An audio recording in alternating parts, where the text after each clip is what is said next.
in the processes of democratization, especially in those countries where this freedom of speech is limited when it comes to mainstream newspapers or the TV stations. So the digital media was seen as the only remaining outlet for public discussions and deliberations. And there was a lot of optimism, for example, during the Arab Spring events, and the book here at the center looks at the Arab Spring and questions whether it's the beginning of the fourth wave of democracy. And then there were several special issues.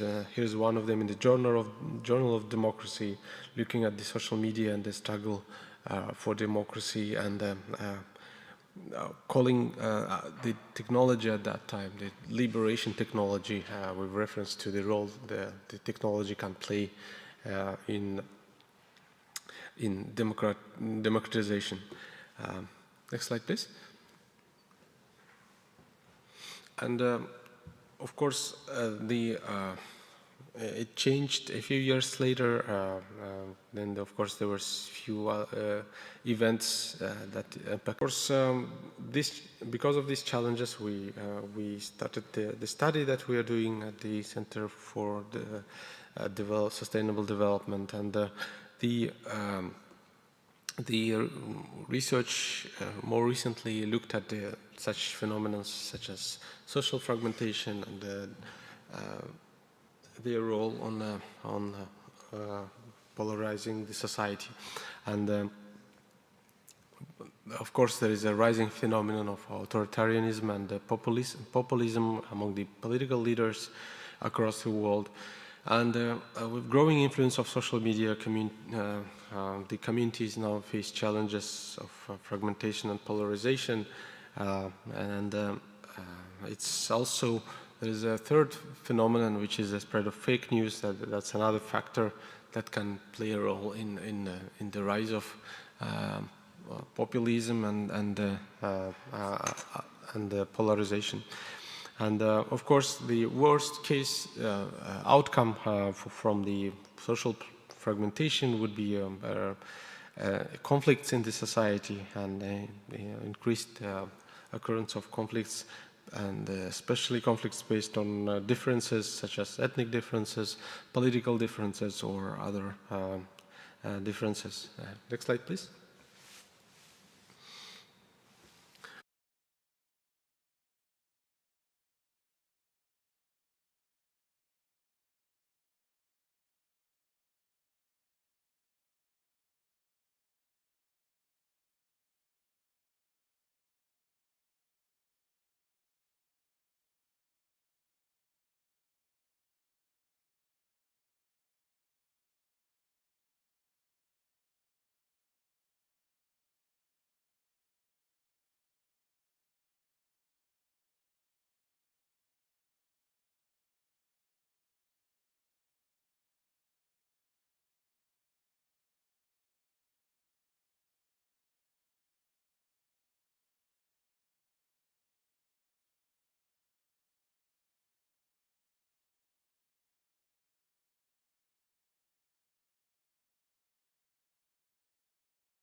If we look at earlier theories of democratization, of course, there's modernization theory with its assumptions about the democracy as a byproduct of, and the presumption would be that the open discussion would lead to formulation of the public opinion, and the public opinion, the public sphere would be organized as a bearer of this public opinion. So overall, of course, it was understood that the role of media for democratic deliberation would be positive.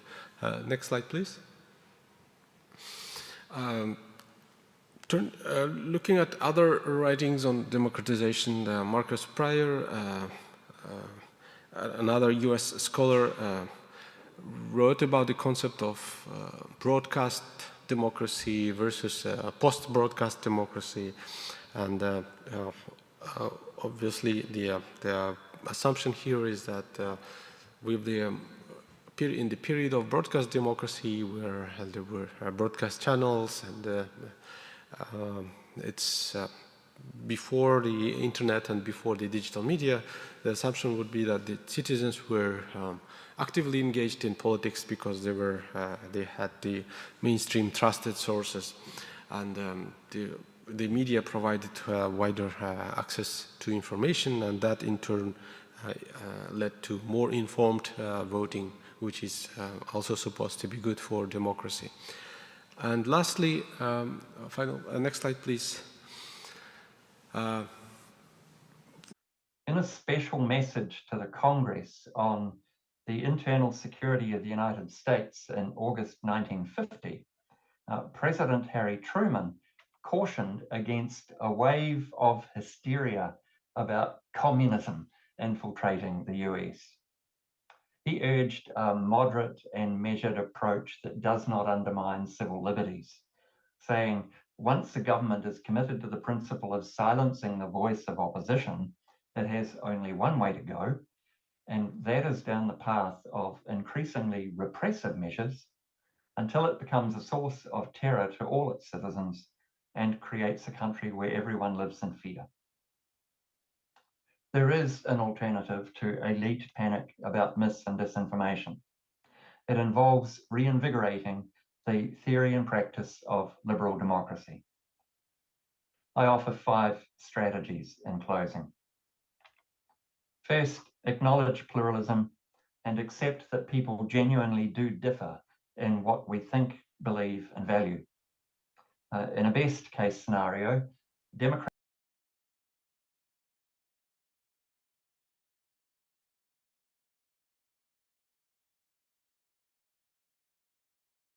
here in Italy at the ITS-TIME Center.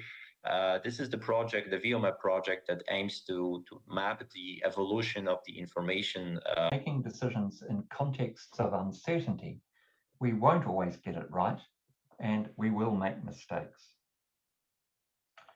Fourthly, nurture and model a culture of free speech and open debate.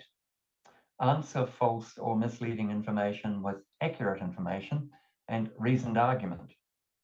Communicate rapidly, accurately, positively, and honestly. And finally, exposing, shaming, and ridiculing opponents does not work and will only increase polarization. Exercise and enable effective counter-speech that calls people in instead of calling them out. Be curious and interested in why people disagree. These are the strategies I offer as alternatives to elite panic about mis and disinformation and the urge to censor. Acknowledge pluralism, practice an institutionalized toleration, desist from labeling criticism, disagreement, and dissent as mis or disinformation, nurture and not accurate prediction. Next, please. Next. One more, please. Thank you. And the examples there are plenty of examples, both in the West, as with Trump elections and the Brexit in the United Kingdom, but also with the Russian invasion in Ukraine that is fueled by propaganda and nationalistic sentiments, and more recent statements by Russian politicians about a few other issues related to the relations of Russia and Kazakhstan, and in particular the quite often mentioned topic is the decline in the use of Russian language in Kazakhstan, and decline in the number of Russian language schools, which as we could see, the nationalistic sentiments are often used by politicians to gain political points or to get more support from the population. Next, please. And the final, Finally, we have the Streisand effect. The Streisand effect, that's one of the side effects of content takedowns. The Streisand effect is based on a perceived increased value of the censored content on the internet, which forces some internet users to re-echo, to share the content that's been taken down on the internet. And unfortunately, we could see similar reactions to terrorist content being taken down because some internet users just dislike censorship on the internet. And we could see it, for instance, in 2014, 2015, when even totally unaffiliated internet users that do not follow the radical agenda of Islamic State, they tended to share their propaganda just for the sake of fighting against censorship. So about terrorist innovations that I mentioned a moment ago, some of the most important ones in the last 4 or 5 years include the introduction of the anti-crawling and anti-DDoS techniques at terrorist-operated websites, which means that they are much harder to be taken down by cyber attacks, for instance.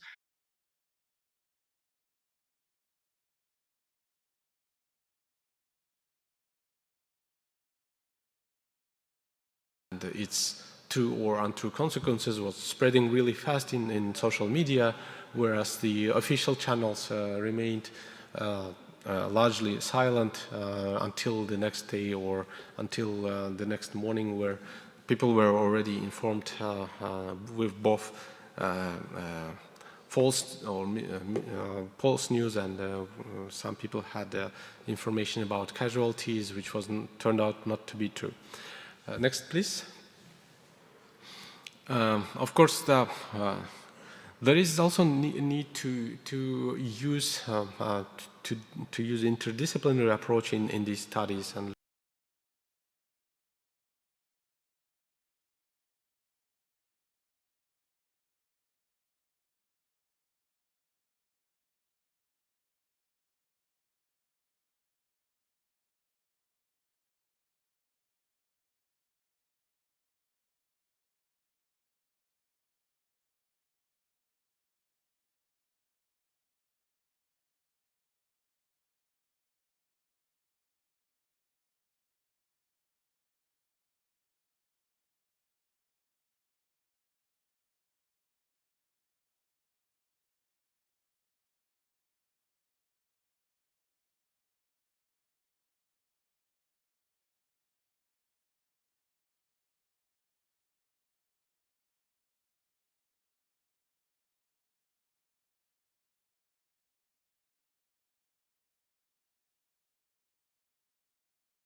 propaganda on the internet.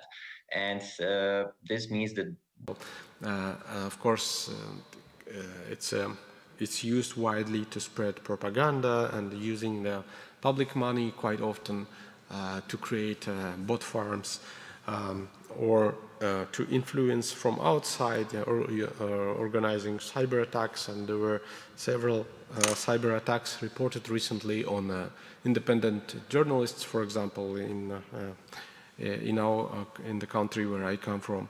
And the surveillance is, to some extent, could be also made easier for government agencies, because it would be quite straightforward sometimes to identify dissidents and then follow with repressions. I think anything should be done about this, whether you think it's a problem or whether you think that the live and let live mentality still holds in an age where people can be extremely manipulated online. Thank you for your question. It lets me clarify first that I am not a free speech absolutist or a free speech purist. I did mention briefly in my presentation that in international human rights law, the right to freedom of speech is a qualified right. And states can justifiably prohibit the incitement of acts of hostility, discrimination, and violence. So there are limits to the exercise of free speech. But in terms of the point you raise about, yes, there is false and misleading information circulating on the internet, and some of it does real harm. So the question is, who do you trust in way contribute to at least minimizing the nasties on the internet? But that's going to be a complex process, and as someone who worked for nearly 20 years in government, I do not have the confidence that either the governments are competent to deal with this, or that it would be wise to give them the power to do so.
we have a lot to go through, so.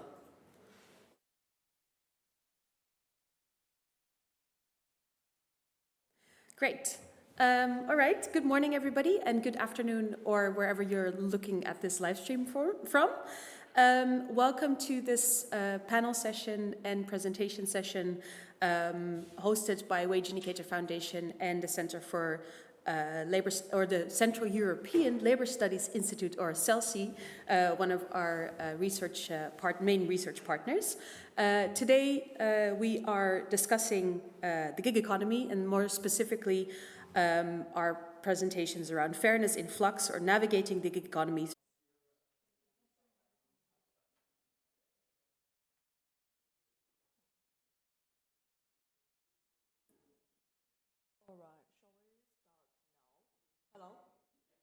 We'll start by setting the context, really kind of probe the question as to why AI safety and ethics need to be operationalized in the first place. Isn't regulation in itself enough? We'll then kind of dive deep into the how of it.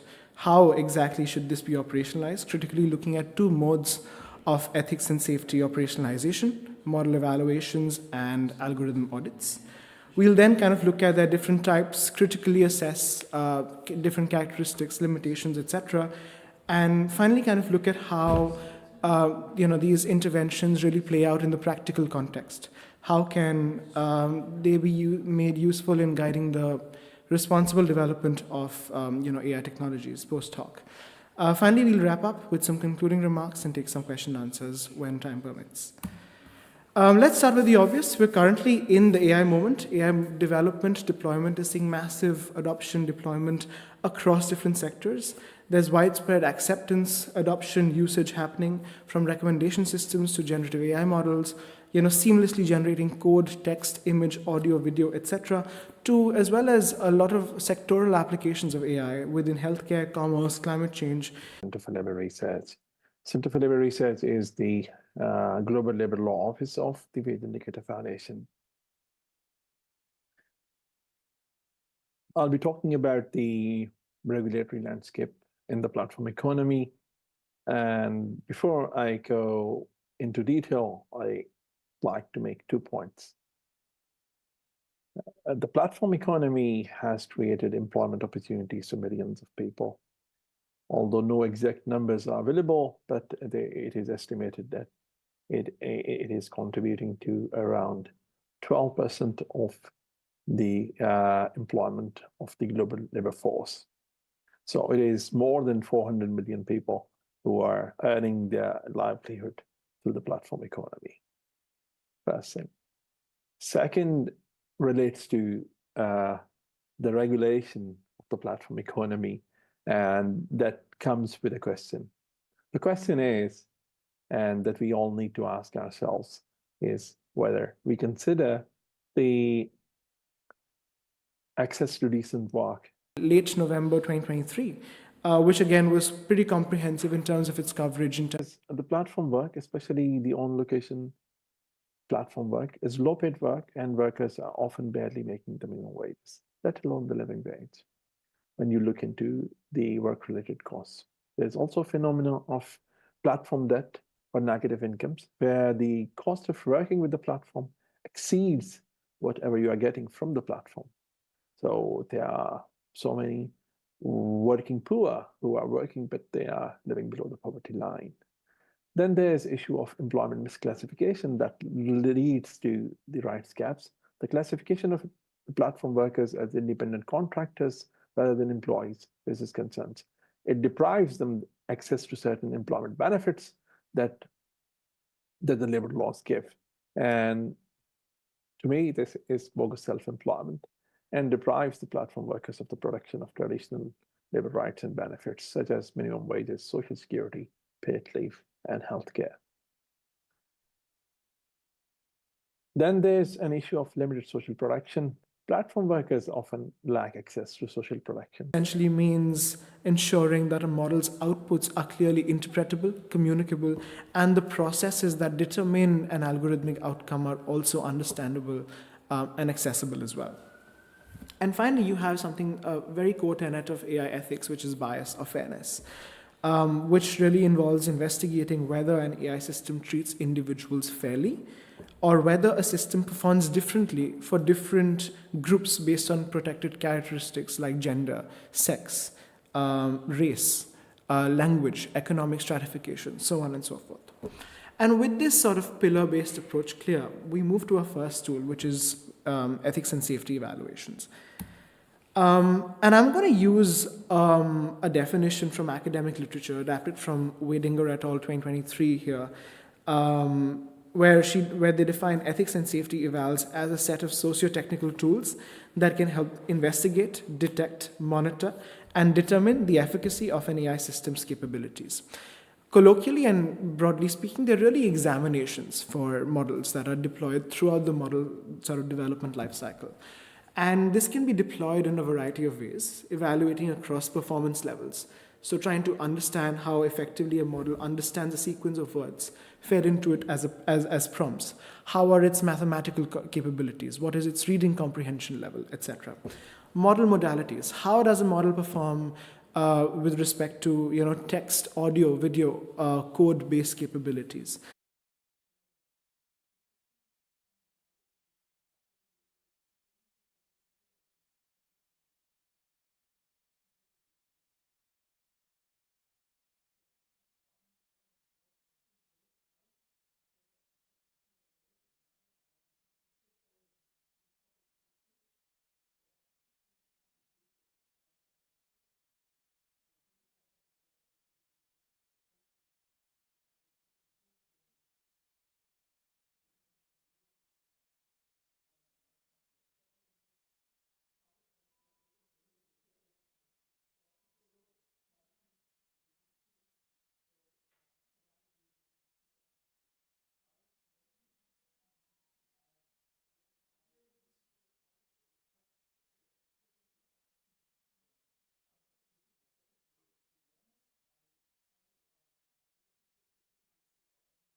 And these can be developed internally or taken from public academic databases, which is usually the case.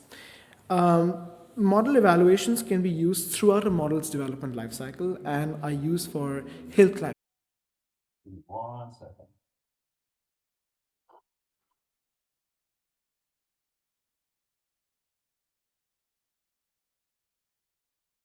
Okay, I'm assuming everyone can see title screen here and everyone can hear me okay. If not, happy to speak louder or make whatever adjustments we need in order for you to be able to see the screen. I appreciate everyone coming to listen a little bit to what I've got to say. My talk is about the application of behavioral cybersecurity and incident response. I think that what I want to try to talk about today is the application of some of the elements that we see and we find in behavioral economics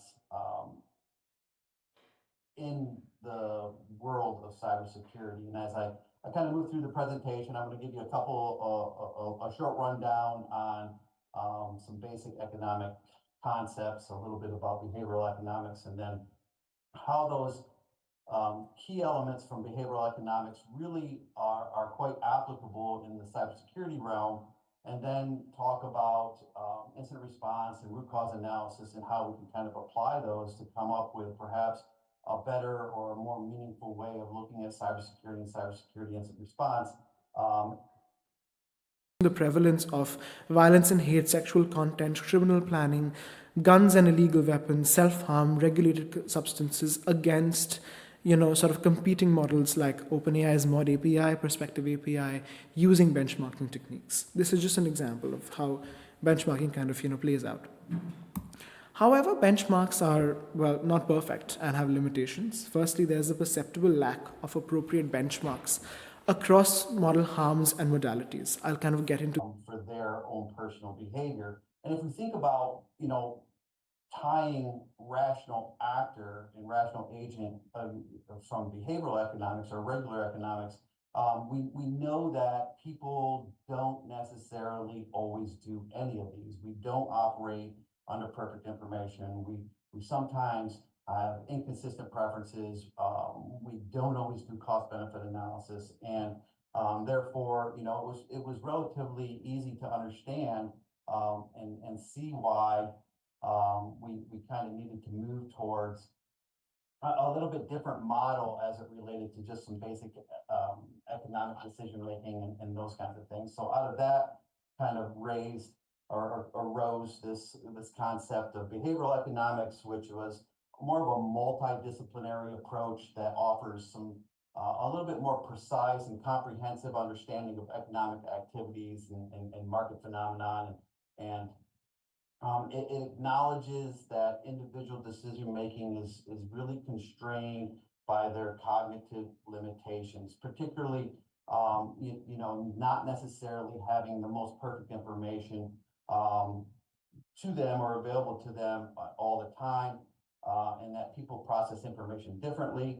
We come to decision making with biases and mental shortcuts and those types of things that lead to quite often irrational decisions, which is kind of contrary to the traditional behavioral economics model.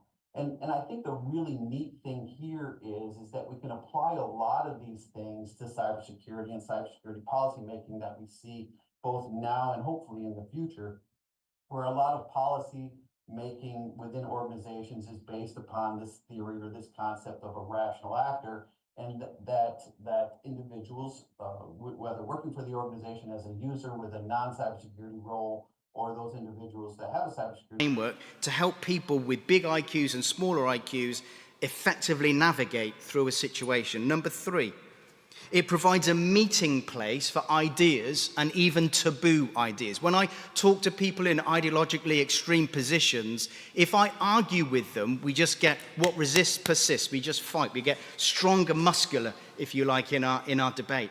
But if I say, let me understand your ideology, here is a counter ideology, or here's another ideology, or even within your ideology, pull out the bits that actually are good, that are useful, rather than just everything's bad and useless. So what I want to is pull out those ideological positions that I think, actually within that, I can hear where you're coming from. I can see what you're saying. I can kind of get my hands around what you're trying to grapple with because it resonates. Now, how about if we situate that within this ideology? How does that work? And actually, I found that people are far more open and receptive, A, to thinking in a different way, but also, if we want to get all security and psychological about it, it actually is quite subversive because we're helping change the narrative. The fourth area is it provides a roadmap for policy making. So I would suggest that when it comes to education, when it comes to how we bring our children up, I think rather than just blanking what's going on, my children, my sons now have been through school, etc., and they were being confronted with the Andrew Tates of this world, etc. Now, you can argue, my one naughty word for the day, you can argue the toss with people like that, and I've sat with individuals who hold to those things, and you can argue point by point, you're going to lose. It's not going to work. But if we grab a hold of it and say, actually, I think I can see where you're coming from, and then policy will be to equip our educators and our education system with ways to train our children and our young people how to think through ideological lenses rather than just try to beat the other person through a sound argument and reasoning. And actually, rather than resist them, actually to pull out, that's an interesting point. Where do we situate that within these different ideological positions? The anthropologists Margaret Mead and Gregory Bateson looked at how societies change and evolve. And they drew a simple pyramid, a simple triangle as all good models, all good heuristics, provide us shortcuts to navigate complexity. If we want to create change, sometimes we can approach it at the environmental level. Let's change the chairs around, physical level. We can approach it at the skills level or the training level. You need to understand this, you need to do that, etc. That's a very transactional approach to creating change in society. The fastest changes in society, according to them and the research across the world, is when you touch people at a belief or an ideological level. Because we are not just rational, logical beings, we are emotive, meaning-making human beings who need to find meaning, place, and purpose in life. So therefore, an ideology will trump an ideology. And Mead and Bateson and other people like that said, if you get to the top of the pyramid, which is around belief, purpose, and identity, and you start to converse around then, the cascading change when people start to grab a hold of those positions is faster than if you try to drive transactional change from the bottom up. So I would argue from a position of transformational language through ideology rather than transactional language through sheer raw argument in and of itself. It doesn't mean we shouldn't be logical, shouldn't mean we shouldn't argue and bring facts in, but we have to deal at the ideological level. Let me throw out a simple ideological thought, very small, and I'm going to finish on this. And it goes something like this. If we look at the world, there's enough for everybody's need, but not for everybody's greed. A simple ideological position, a simple paradigm which we can look at the world through. Now, we can then start to dive into the complexities, because how does that affect environment, need and greed? How does that affect financial institutions, need and greed? How does that affect business, need and greed? How does that affect the marginalized and the elites of society, need and greed? How does that affect foreign policy and aid, expansionism, need and greed? Simple, pithy things like that make sense instinctively at an ideological level and give us an opportunity to drop down and talk policy, talk taboo, have a framework and a moral compass at which to navigate complexity through. It's a massive challenge, but we can't ban it. We can't ban the stuff we see online. It's too late, it's got away, it's too democratized. We need to engage, get on the playing field, and actually start to think up ideological positions that inspire rather than seek to crush other people just for the sake of winning. Thank you very much. Thank you. I will be opening up for questions, but I think we're going to start with an interpanel discussion. Oh, wow. Yes. And I want to raise something which wasn't raised. Jonathan Hall KC, who's the counter-terrorism sort of regulator, he said the internet is a major source of radicalization and self-radicalization of children. And one of the problems with the online safety bill, he feels, is that children are not being protected enough. So could I have some thoughts on that? And also the head of the Met's counterterrorism unit, Commander Dominic Murphy, has said that the Met has seen an uncomfortable rise in child radicalization driven by online content. And one of the issues is, how do you protect children on the internet? We know that TikTok is huge, and when there are even age restrictions, that's not necessarily implemented. So that follows on your point, Paul, about education. And in Finland, they have a very effective, I think, educational policy on teaching children about recognizing misinformation, disinformation. So could we explore that a bit? How do you feel that government, could deal? Because and also in France, they've been witnessing a huge uptick in IS activity, recruiting in ISIS, recruiting a new generation of young people online. And so could we explore that a bit, please? Thank you. Sure. Who wants to? Yeah.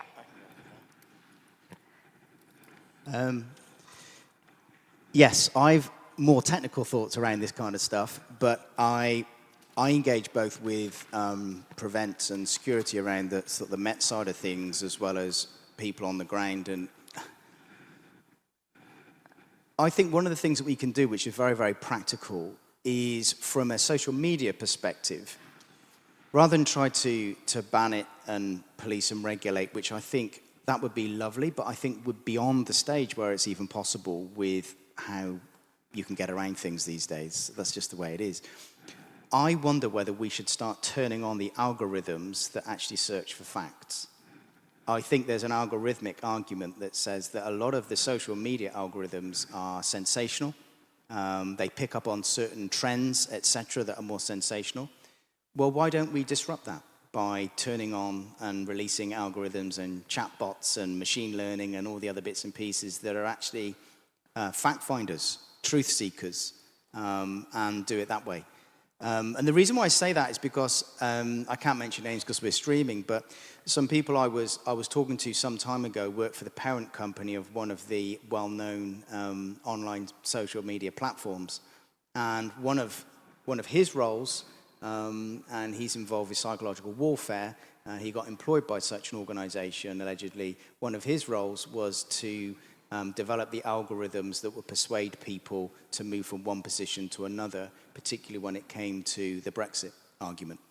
And so I know it's indeed possible for us to begin to work with social media companies to develop algorithms that actually pull out facts and truth and wrap them into some sort of clever ideological position. It's just using the same methods that are used negatively, but use them positively.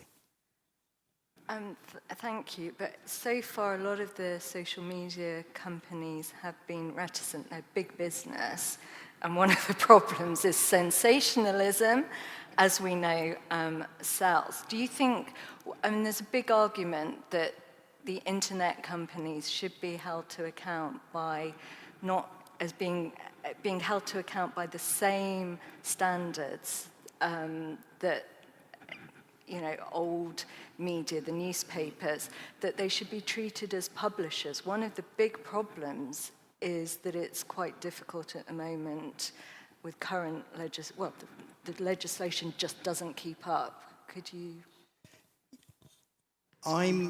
There's a part of me that's quite pragmatic, and I would love to think that we could turn back the clock and make all those things happen. I don't know how you police it. I don't know how you regulate it effectively and efficiently for a long enough period of time.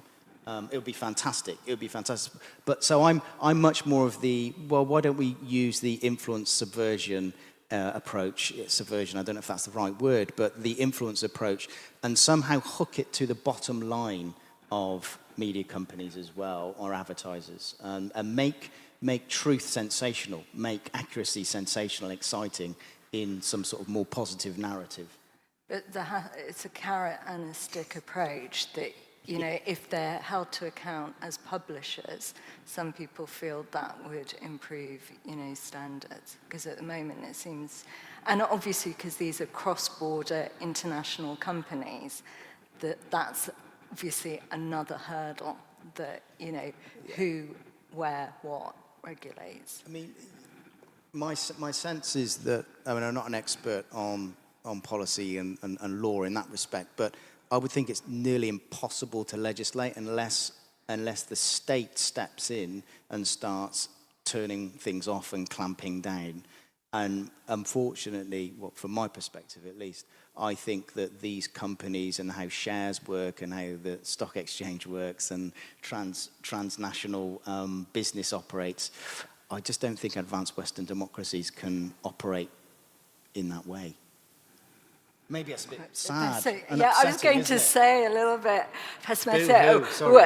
William, any thoughts on this? Yeah, I think trying to control the internet companies is fine, but it's been done, it's being done, it's part of the process, and it's failing. The children, the whole of society is subverting children, not just the internet. You look at mainstream television. I mean, what's the big problem with children?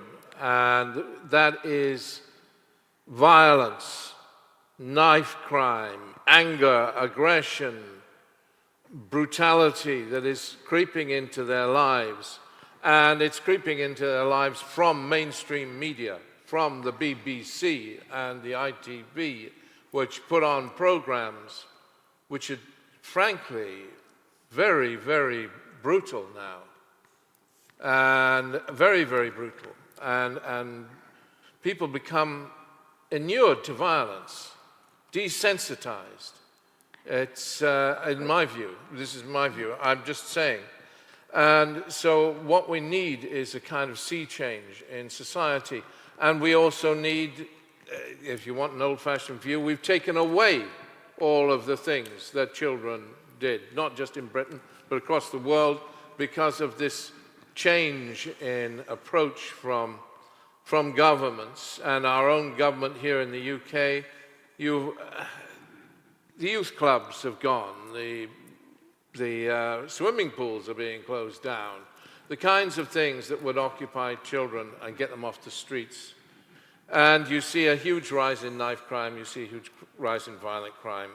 And I think it's a problem that we are not addressing properly. And there is alienation. These people, these kids don't feel they belong to anything. They haven't got a club to belong to. They haven't got an ideology to belong to. And what are the great ideologies? They are socialism, ISIS, moral rearmament, pacifism like Martin Luther King, active pacifism. You know, you have all these kind of gripping thoughts. Well, what is ISIS? It's grasped a lot of young people and caused them to go and fight in Syria. Not, I mean, it's a thing of the past, but it may be a thing of tomorrow too, especially with what's going on in Gaza now, when people are being radicalized by that. What is ISIS? ISIS is an ideology that believes in Armageddon and exclusivity. It believes that you're with us or you're against us, and these are the final days. But how do we protect children? How do you protect children from an ideology like this? Is by promoting inclusivity and promoting an ideology basically of, you know, you all belong, you are part of our society, and inclusivity is enormously important rather than the exclusive ideology that is being thrust down the internet, whether you're talking about the extreme right who hate anybody who aren't the same as them, or ISIS who hate everybody who aren't the same as them. You need to fight this kind of extremism with inclusivity and with an ideology of love. I'm sorry, it sounds terribly old-fashioned, but it is, I think, the only way. And it has to be done, and it has to be done as an alternative, instead of merely trying to suppress extremism. You will never win a battle where you just try and suppress extremism. So, thank you, William. I'd like to now open it up to questions from the audience. If you could introduce yourself and say where you're from, that would be great. Do you need...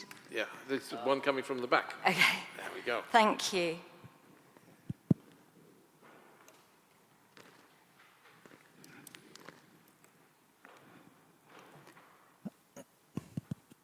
Hello? Yes. Yeah. Is it on? All right. Thank you very much for the talk. I'm going to kind of combine both talks in my question. My name is Tyler West, and I'm doing a PhD in Ireland, almost finished. I'm looking at user agency in media regulation, social media regulation, actually. So this is quite pertinent. But I'm from Appalachia. And I'm from, I don't think my community is necessarily unique in this regards. I've seen so many people become maybe a soft version of radicalization, but also like, you know, conspiratorial thinking, and it's really disheartening, to be honest. And so your talks resonated with me on that level. One of my questions was when we're talking about ideology and meeting an ideology with another ideology, how do you do that in a way? First of all, what does that alternative ideology look like? I'm assuming it isn't necessarily a progressive ideology, because that would be absolutely blocked from the get-go. What does that look like, and how do we keep that from being paternalistic? Because in some ways, you're coming in and you're saying, well, I'm taking what you're saying on board, but here I'm going to change it, you know. So how do you make that work?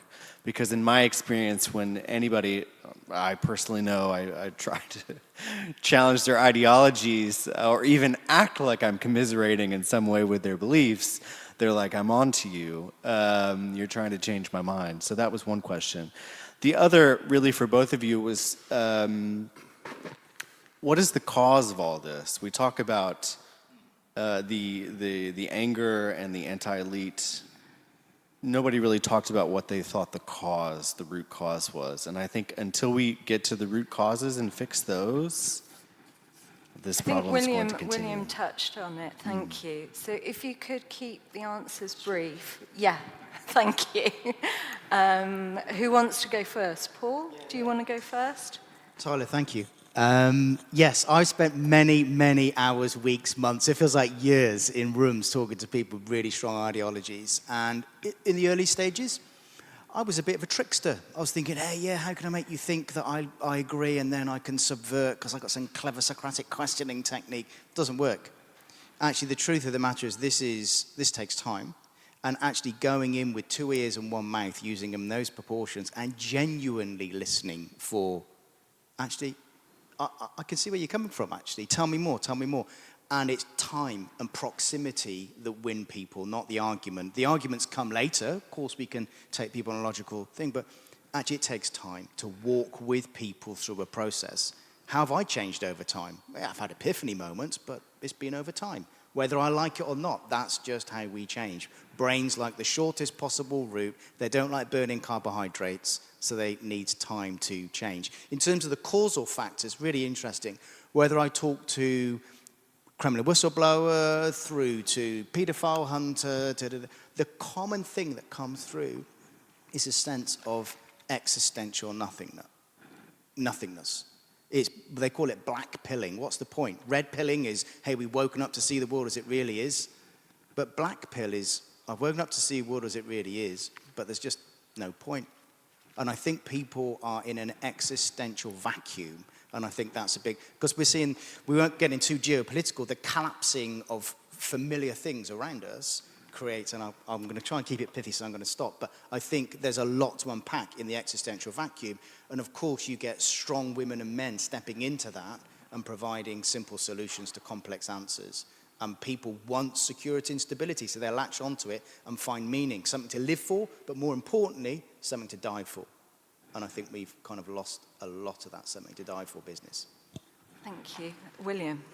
Yeah, I think that's exactly right. I mean, the problem you have is that people don't have a sense of belonging enough. The old nationalisms have gone, and they are replaced by a very parochial kind of attitude where you dislike the other, and that's it. I'd never liked nationalism. I'm an internationalist. I believe in a multicultural world.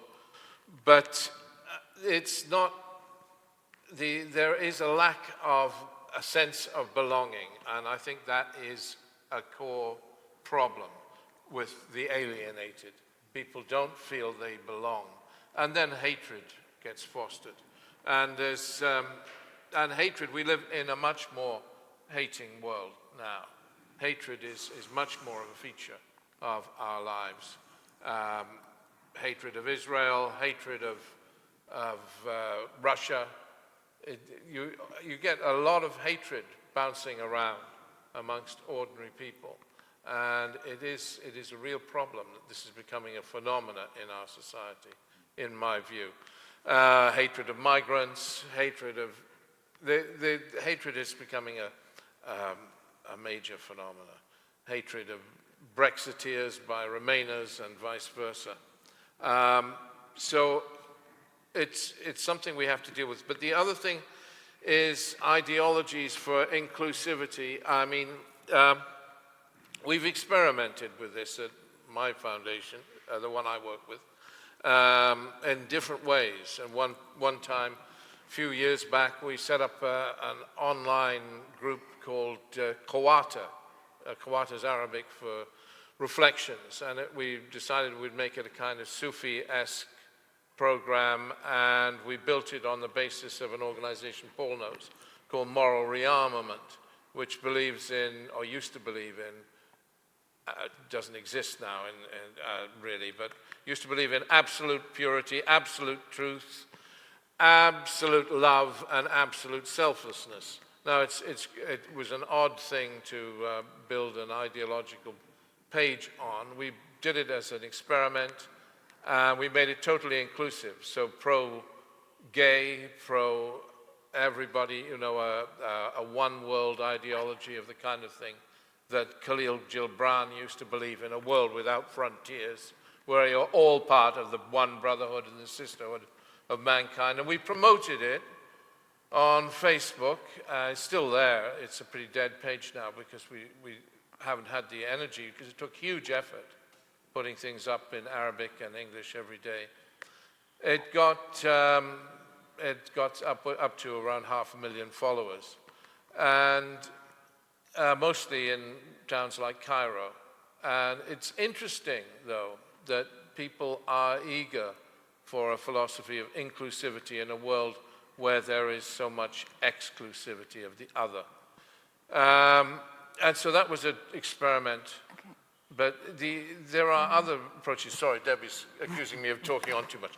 But I think we really need to try and look at this whole issue of extremism in a different way.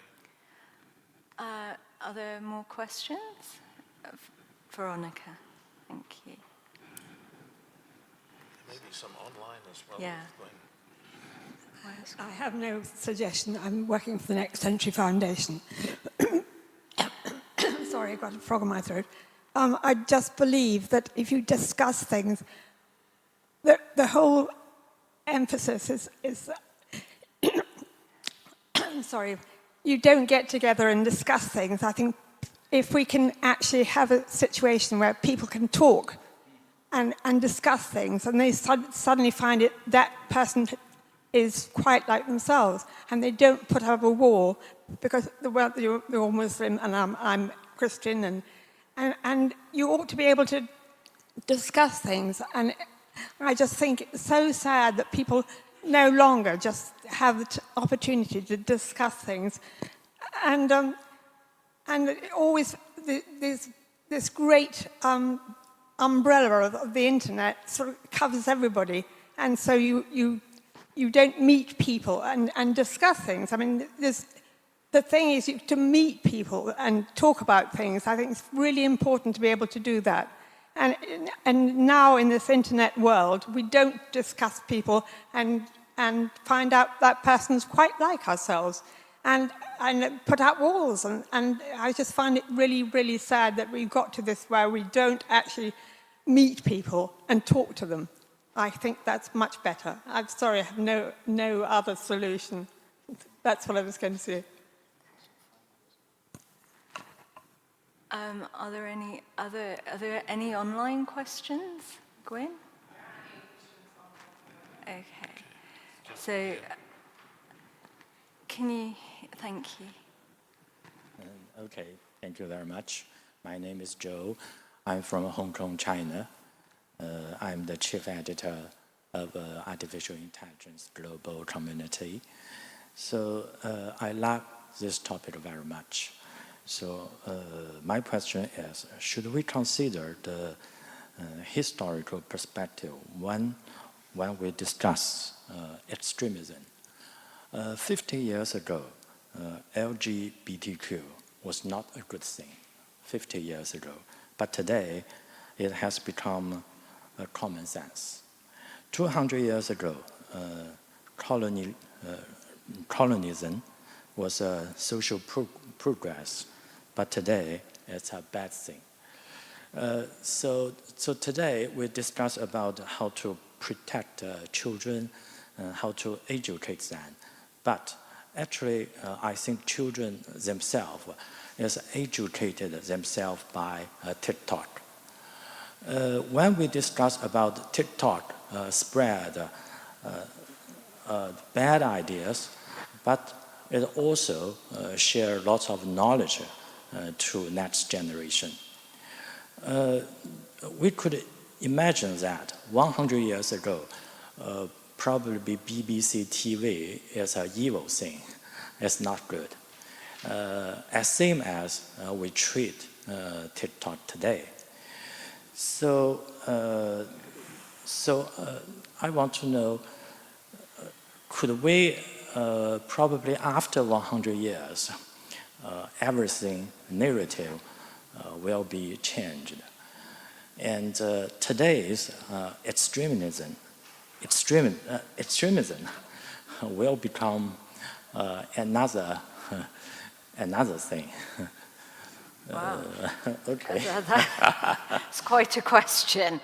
The one thing I would say about the BBC, there are regulations about impartiality. I mean, TikTok is not regulated. There are responsibilities for public broadcasters, certainly in the UK, and that's regulated by Ofcom. So I don't think you can sort of compare apples and pears. That's the only thing I would just like to point out.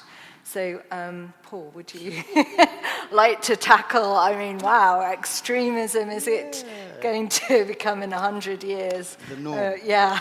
Yeah. And I Quite think, a question. Thank you. so stepping back, yes, of course, ideas, norms, values do seem to change over time, over history. You know, we convince ourselves that certain things were true and horrible or true and right 100 years ago, which then turn out to be the opposite or close to. So therefore, what's the solution? Is the solution to fight those things, or is the solution to actually deal with rules of engagement? So let me unpack that just a little bit. When I'm talking to people with different positions, and my position's changed over time as well, but when I talk to people with different positions, I'm not looking to beat them. We set up rules of engagement. And rules of engagement help us navigate in our conversation how we're going to discuss that. So we're going to be respectful. Yes, what does that mean? We have to define that. Are we going to be loving? Yes, sounds fluffy, but ideas have legs.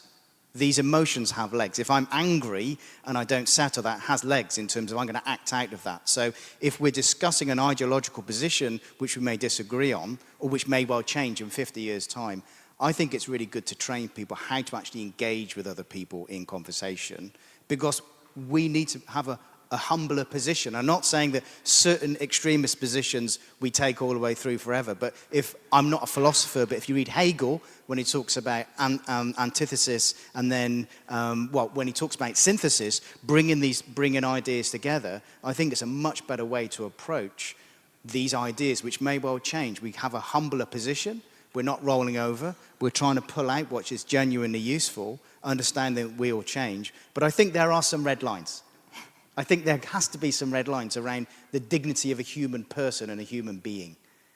The old-fashioned things about love. All those things actually have stood the test of time as ideologies and extreme positions have come and gone. They seem to be the themes that cut across. So I wonder if we focus on the universal themes that cut across our shared humanity and build from that place. Might be a bit of a pie-in-the-sky thought, but I can't think of anything better. William. Well, there's so much to say. I think Veronica, by the way, was quite right about the issue of talking to one another. That is essential, and it can be done. Too often, social media is a place where you put your own view and then walk away, and then you get your followers. But there's not a proper conversation in every instance, and we need to make social media a place for conversations. So that when people post something, you respond rather than just take it down. That's one of the things. By the way, I talked about Coata. We promoted that, we're talking 5-10 years ago. Now, and that was on Facebook. Now the big, with the young people, We should be on TikTok or Snapchat or whatever. These are the big programs. Facebook is, well, it's not dead in the Middle East, but it's pretty dead here in the West. And yeah, TikTok is where it's at. And TikTok is what young people look at. And so that's the platform that needs looking at. And I don't think our chair is right. I don't think the BBC is regulated, in my view. The amount of extreme graphic violence on the BBC that promotes extreme violence is not regulated. And I don't think the BBC is balanced. I don't think their coverage... We're here on Holocaust Memorial Day today. And we're asked to put a candle in our windows to remember the dead from extremism. But it's very hard at a time when people are dying in Gaza. It's very hard. It's very hard to adopt these conventional sort of positions. I think that Debbie's pointing out the time. I will stop. But I think your question is very powerful, very important. And in a historical context, you're right. The old ideologies, we've moved on. It's not a world in which communism in its traditional Marxist-Leninist sort of idea, well, it died pretty swiftly, traditional communism, as an ideology. I'm not sure you got it under Stalin anymore.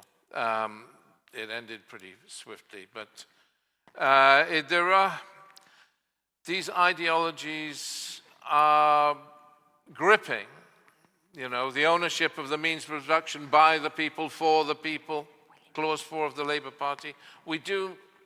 Ideologies grab people, whether it's ISIS, communism, whatever, and we need to be aware of that. And you don't fight an ideology by trying to repress it. But the historical context, yes, it does matter.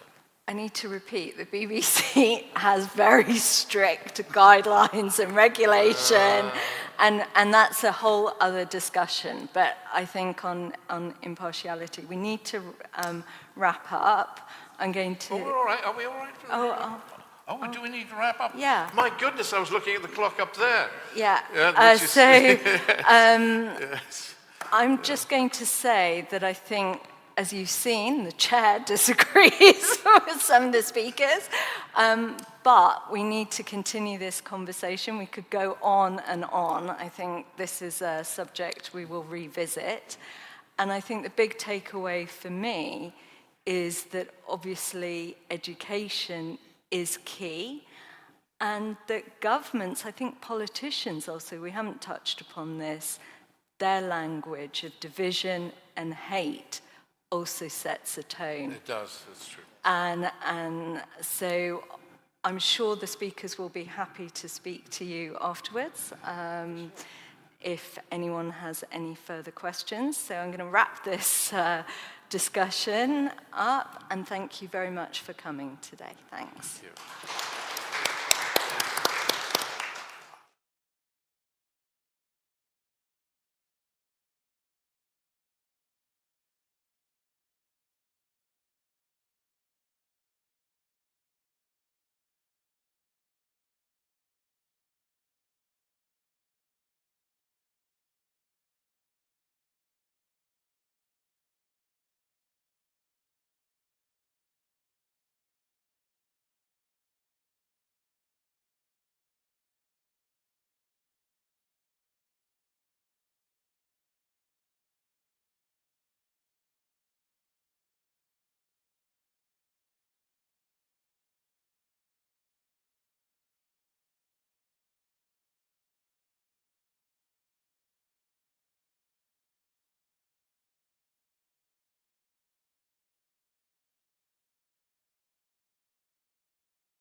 Mic check, 1, 2. I don't know why it keeps dropping out.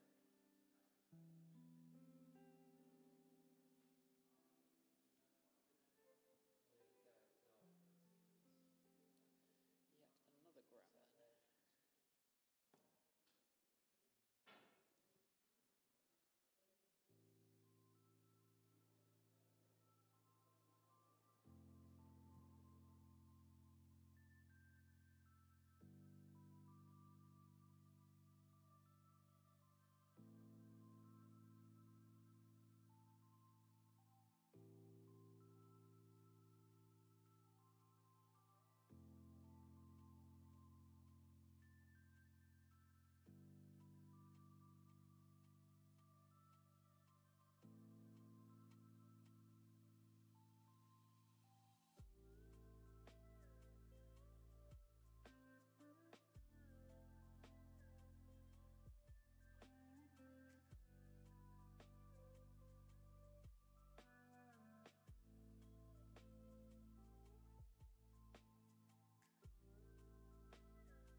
hear me?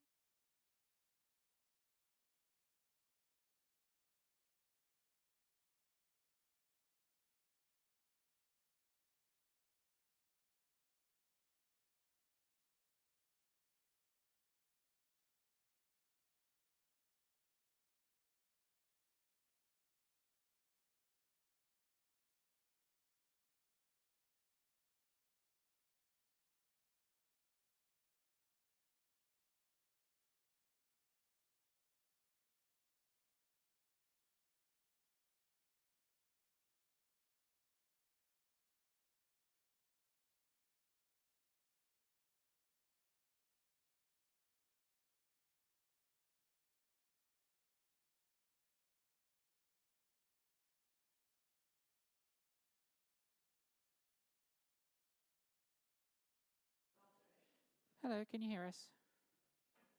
Hello, yes. Can you hear me? Could you repeat that, sorry? Yes, can you hear me? Yeah, we can hear you. Thank you.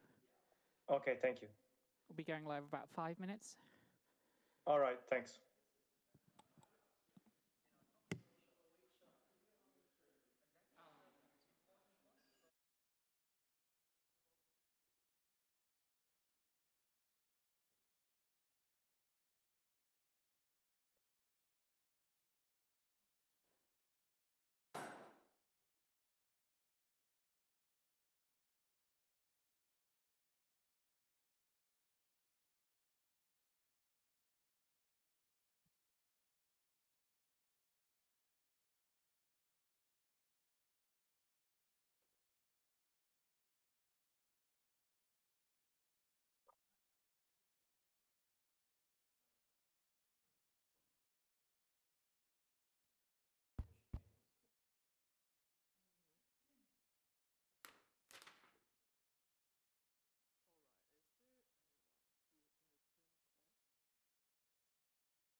All right, hello.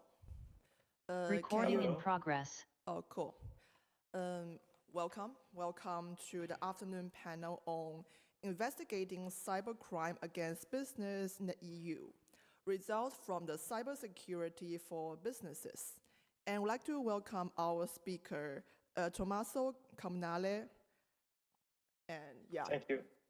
Thank you. You may begin now. Thank you. Yeah, perhaps I share the screen. Yes, please. Yeah, you should be able to see the Yeah. We can see you PowerPoint. perfectly. Okay, nice. Well, first of all, good afternoon, everyone, and thank you for this opportunity to present a study and a project that I've been developing over the past few years together with my colleagues at the Center for the Study of Democracy, which is a public policy think tank located in Sofia, Bulgaria. My name is Tommaso Comunale, and I'm a security analyst and project manager who has been following this project on cybercrime against businesses in the Netherlands, Bulgaria, and Spain, which I will tell you more in a few minutes. Essentially, we developed a survey instrument, so a research tool to detect cybercrime and cyber victimization among companies in the 3 target countries. Because we found and we noticed in the literature that despite the increasing presence of businesses in the online sphere in the past decades and increasing cybercrime and cybersecurity threats that have been targeting companies and individuals, only few studies had developed a new level investigation of cybercrime against companies in EU member states. So based on our studies, we found that there was a need of a cross-country cybersecurity survey for businesses that could measure the real impact and extent of cybercrime and the factors that make companies more likely or less likely to report cyber victimization to law enforcement agencies or relevant authorities. The truth of the matter is that to date, there is now a study from the European Commission, which is called Eurobarometer, Flash Eurobarometer, which has also started to investigate these type of threats against companies. So back then, we decided to devote our effort and studies to the development of a cybersecurity survey for businesses, which would have 3 main objectives. The first one was to investigate cybercrime and cyber victimization among companies in Bulgaria, the Netherlands, and Spain, which, as I said, were the 3 target countries of our EU-funded project. The second objective was to analyze the reporting behaviors and the associated cost of cyber victimization to identify why companies were reporting or not reporting cyber victimization. And the last objective was to inquire about the cybersecurity measures and strategies that companies had developed or implemented in their business domain. So with these 3 objectives, we developed a novel survey instrument, which would have the 3 target countries, as already mentioned. Each country would consist, let's say, each country would have a sample consisting of 400 companies, which we designed as a national representative sample, which means that through computer-assisted telephone interviewing, we targeted all the universe of companies, including micro, small, medium, and large companies. And we use as a reference period the standard reference period, which is usually used in the surveys, which is the previous 12 months. So we asked through a subcontracting agency, within each country, we asked 400 companies what was the cyber victimization they had experienced, the cybersecurity measures they had been implementing, and the type of cyber threats and costs they had incurred in the previous 12 months. So with this, let's say, overview in mind, we deployed the survey, we collected the data, we analyzed the data, and we published the results on the project website, which is cyber.eu. And what we found across the three companies, the three countries, was that on average, almost 1 in 2 companies of the 1,200 companies that we surveyed had been a victim and a target of phishing attacks in the previous 12 months. And as you can see from this visual representation, phishing attacks in the middle of the graph are the most relevant, let's say, type of crimes. 17% of companies on average were targeted by malware, which is different from ransomware. And slightly more than 1 in 10 companies was targeted by DDoS attacks. And business identity theft was also quite prevalent in 1 in 10 companies.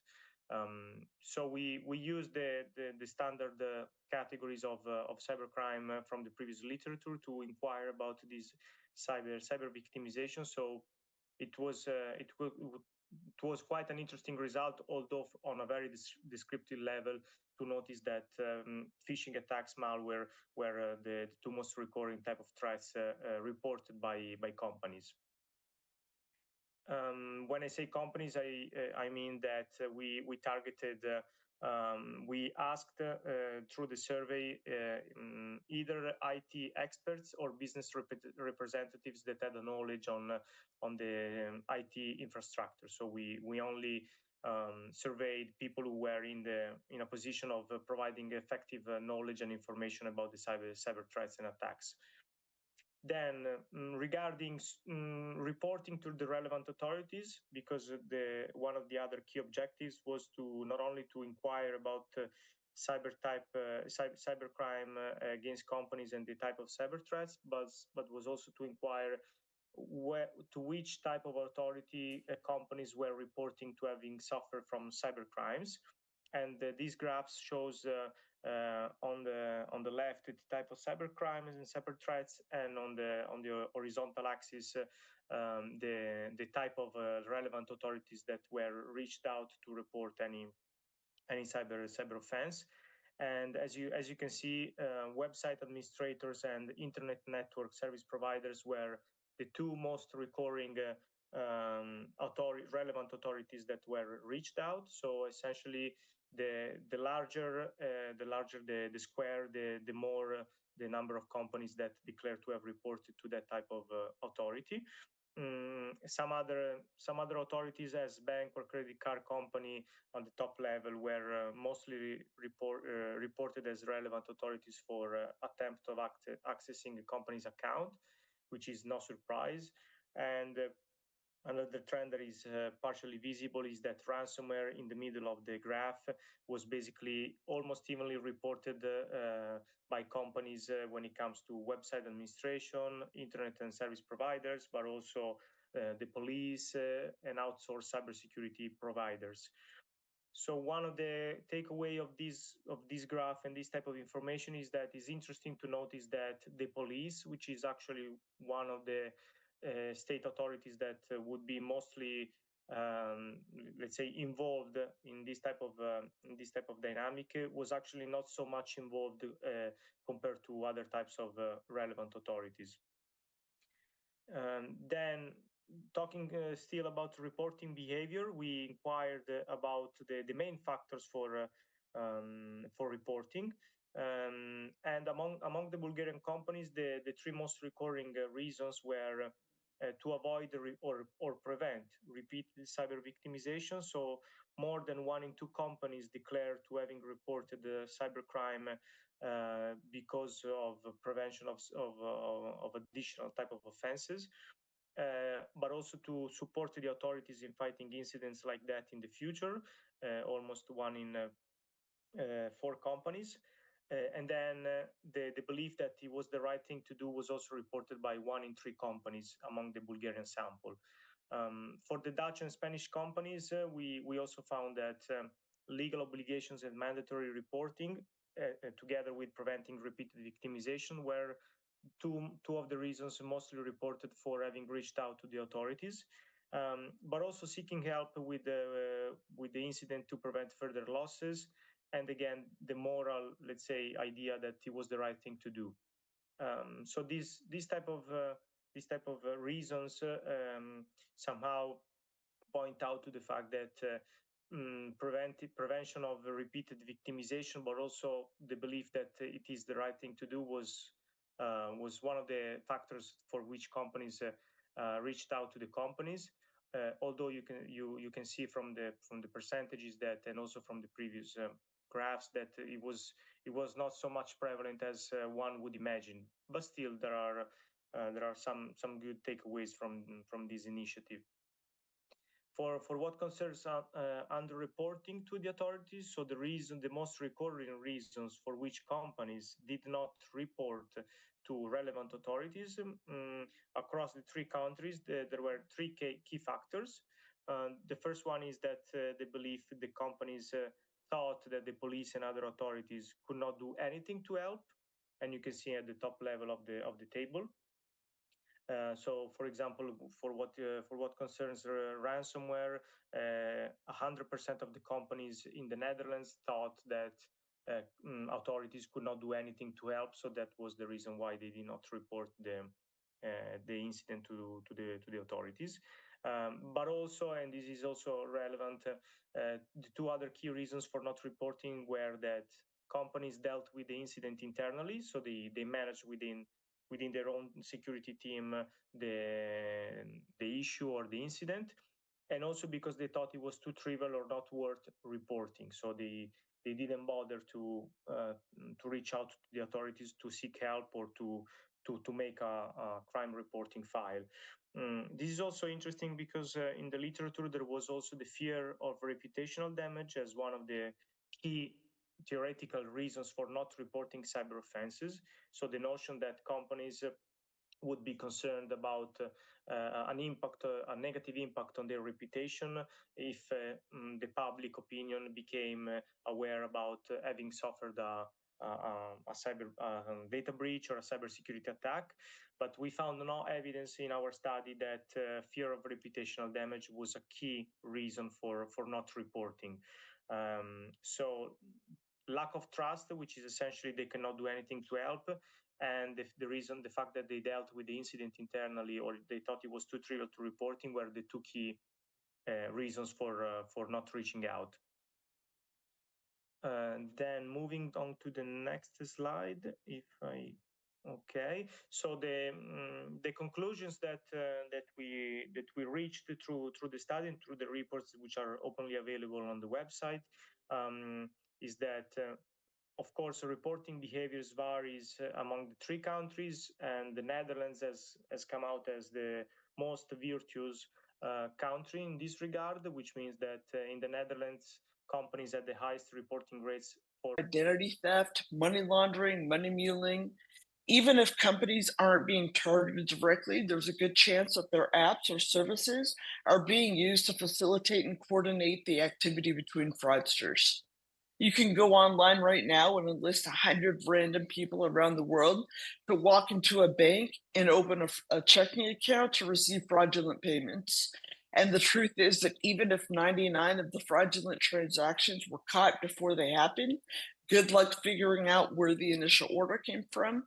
And you can almost guarantee that unless you piece together the entire case, there's not a single law enforcement agency in the world that will be willing to investigate or prosecute it. What we have here is a problem that's growing out of control. It's cross-jurisdictional, low risk, and highly profitable.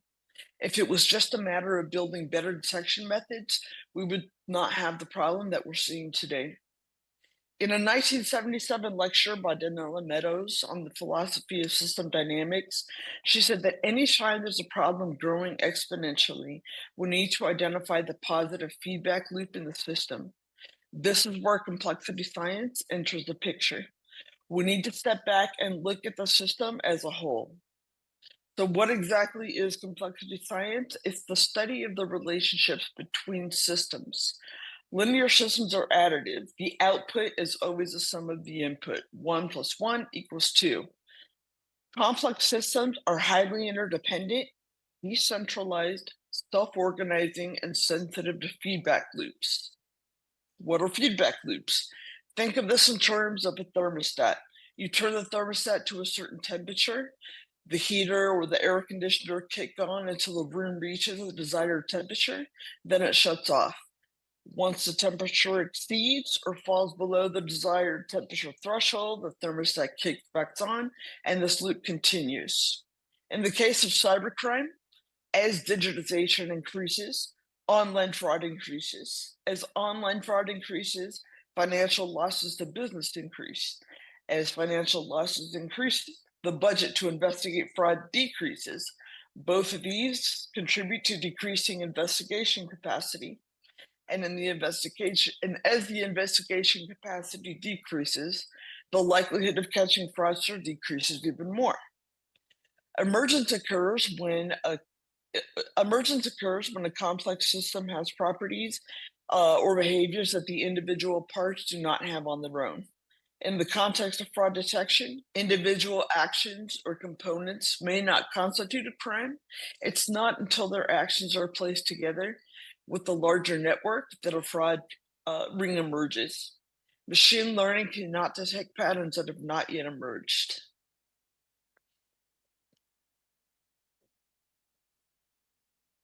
So here we have a less abstract example of how cybercrime and online fraud take shape in a complex system. Select any blue box or yellow line in this picture. Is the element benign or malignant? If you remove it, how easy is it for new connections to form so that network continues uninterrupted? Looking at just one component of the system doesn't tell you very much. It's when these components start interacting that the crime emerges. These crimes are unconstrained by geographic or dimensional boundaries. Our laws and policies are 10 to 20 years behind where they need to be in order to effectively combat this problem.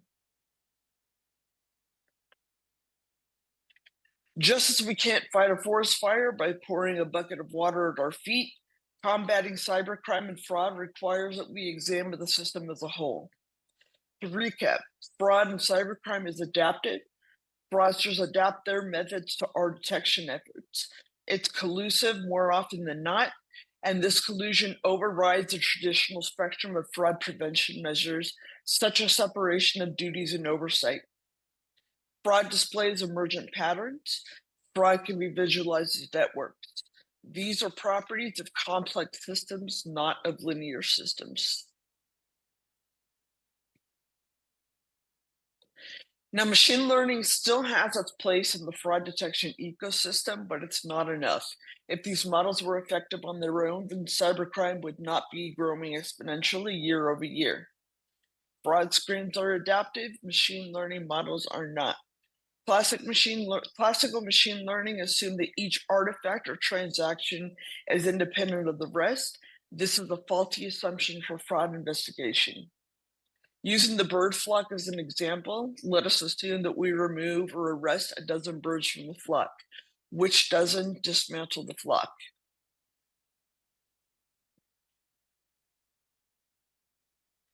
Up until this point, we've been using fraud detection and investigation somewhat interchangeably, but they really are two distinct processes. The more laborious of the two is the investigation component, which requires human revision of the activity that was detected. This is the piece of the process that we need to speed up.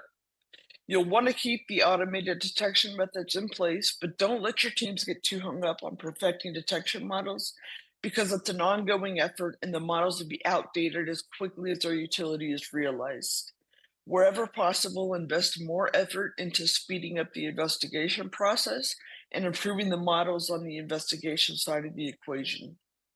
We recommend using graph databases for this. Since they're schema lists, you can incorporate new data points quickly without disrupting your main database infrastructure.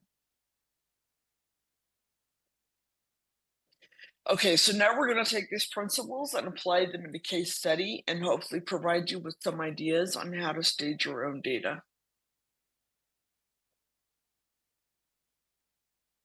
This case centers on refund fraud. It's a really popular scam nowadays. There are countless vendors advertising these services online. They cost vendors millions per year. Sadly, these schemes often involve compromised employees, counterfeit products, compromised credentials, and vendors have hundreds of thousands of customers around the world.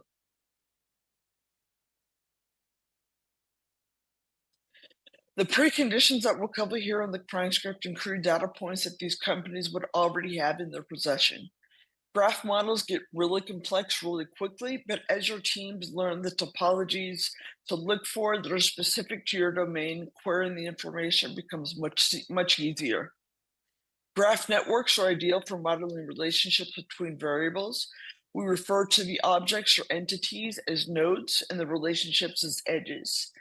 Nodes and edges can both have properties. Properties can be added to nodes and edges. Properties can also be modeled as nodes. Think about the star constellation. In most cases, you're going to want to reference the entire constellation, so it makes sense to model the constellation as one node. In other circumstances, you may need to reference two specific stars within the constellation, and therefore you might model each star as an individual node and add an edge between them called part of constellation. Building these models takes experimenting and creativity. We recommend that you try sketching your model before importing the data, but for the impatient, it's really easy to collapse and expand properties and entities once you get the hang of it, particularly if you're well versed at doing database joins and groupings in your head. So Bob and Rob are nodes. Our friends or had been friends for is the edge between them. 5 years is the edge property. Bob likes comedies. Comedies can be a property of Bob's nodes, or comedies can be its own node of a different type.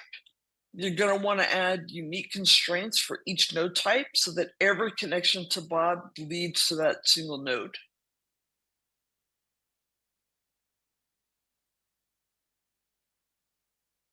Hopefully we didn't lose you with that explanation. Using the facts from the case, I'm going to walk through what I perceive as the wasted data connection opportunities and the variables and logic I would use to improve the monitoring, reporting, and investigation efforts. We know that we have the customer, the recipient, the refund requester, and the employee.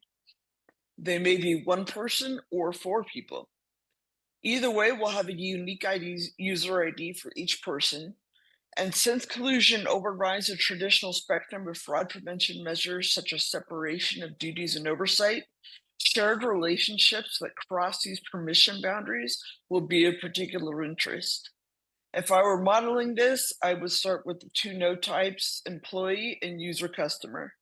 Employee data is likely stored in a separate database, particularly if the service platform is on a different domain or uses a separate application. Your network systems are like a door. Each time a user accesses your platform, the IP address is stored. Think of every possible touchpoint interaction that these users interact with your internal and external systems. Each IP address should be a unique node. The first 3 segments of an IP address tell you who the internet service provider is. You can also glean the user's geolocation. Some data points like timestamps are better left in tabular format. You'll want to look for locations where an employee, for example, shouldn't be logging into requesting a refund from the same device where they're interacting with your customer service agent. Device fingerprinting. You can get the device manufacturer, the regional settings from that device. Do those line up with the geolocation of the IP address that you're interacting with? The shipping address. How often have you shipped to this specific address? Does the address belong to that customer? Does it belong to the refund requester? Are there any addresses on file belonging to internal users matching that location? Same with IP address, device, fingerprint. Is the person who's requesting a refund somebody who's logged into your internal systems before? In this particular case that we're looking at, there were no verification of the serial numbers or model identifiers of the items when they were returned, or even when they were shipped out. So logging that type of information can help you to identify maybe counterfeit products that are being returned. Photos of the delivered items when deliveries are handed to the recipient were not required in some of these cases. So maybe implementing a policy, and I'm actually seeing this in more delivery services now where they're required to take that photo regardless of whether they're handing it to you or not. Match the resolution of the photo with the device that is supposedly assigned to the user taking the photo to make sure you're not getting falsified photographs. In this case, no secondary audit or tracking was in place to check, okay, who checked these items in? Is there an unusual correlation between the number of items that go missing and the number of items that are being checked in? So this would be the sample model. These are the connections that you'll see. Don't be intimidated. If you're new to modeling your data as a graph, it can be really confusing at first, but I promise that it gets much easier.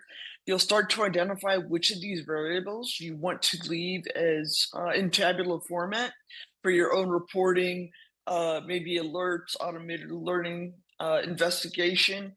Once you query certain topologies, you can pull everybody from the network who matches that specific pattern, and it becomes really simple to filter down through your data. So just to reiterate, companies already have these data points, but to construct these models, you often stop short of analyzing the relationships that could catch this fraud sooner. Because graph databases are schemaless, adding or developing new data points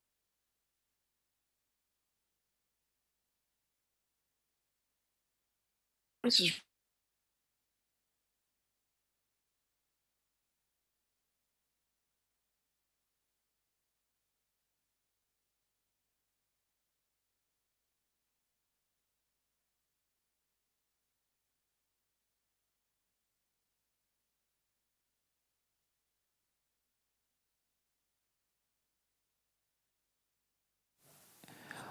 Hiya, Michelle. Sorry, we've lost connection to your Zoom. Are you still there?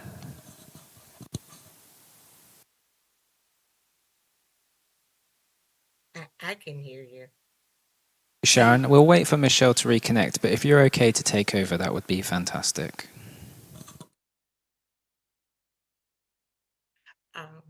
So the last screen here is data triangulation, and it's companies. I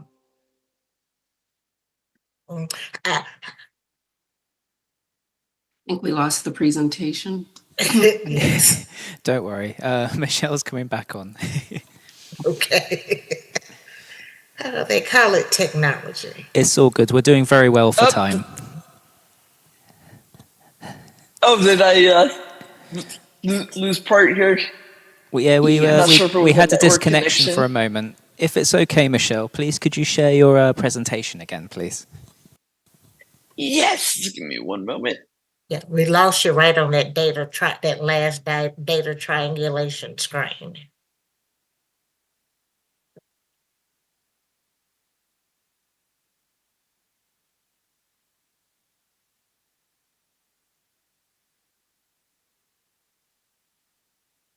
I think it might have been the one before that one. Right before? Yeah. All right, so I'll go ahead and repeat this piece again. So just to reiterate, companies already have these data points to construct these models, but they often stop short of analyzing the relationships that could catch this type of fraud sooner. Because graph databases are schemaless, adding or developing new features is really easy. Graph neural networks are computationally expensive, but community detection is not. Community detection are the algorithms that you would use to identify this type of activity within these graphs once you have them set up. And again, the picture of this graph is a representation of the case study walkthrough. As you're linking your data, do relationships exist where they shouldn't? Are relationships missing where they shouldn't be? how rare is the device manufacturer in the region of that user? You can use open source information to pull that data in. Huawei in the US versus maybe Apple in India. Do the region settings of the device accessing your site match the user's stated location in the IP address of their location? Has the device appeared with any other transactions? Is the address linked to any other customers? How often have you shipped to that address? What's the return rate going to that address? Is an employee processing an inordinate volume of transactions for certain product categories? Do you have your high-risk product categories labeled to flag unusual activity emanating from a specific region, warehouse, employee, cluster of accounts? Does information from public records match the information that was provided?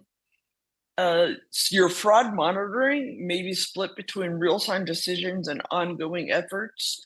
Your investigation teams, you definitely want to keep that coordination between them, but if you have separate systems, be sure that your data is talking to each other so that you can quickly link the activity that's going on between internal users, external users, new users. And on that note, I'm going to pass it off to Dr. Jones. All right, very good. Thank you, Michelle, for such a comprehensive presentation. And thank you, Dr. Burton, for your opening. We certainly want to thank everyone for attending this presentation, The Paradoxical Role of Data, Weapon, and Defense.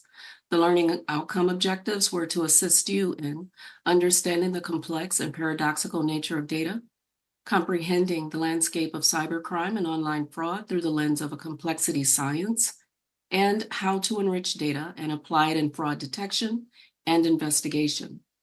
Our contact information is shown on this slide, and we're now happy to take any questions that you may have.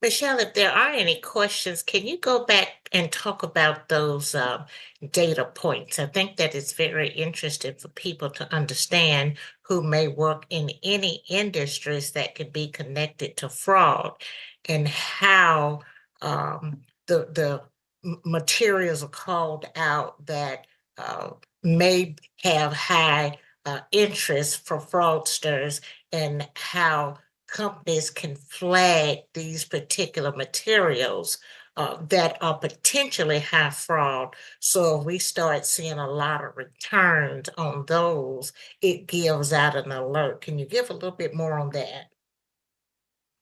Yes, so if you have, let's say a high volume, say MacBooks, those tend to be a really popular category,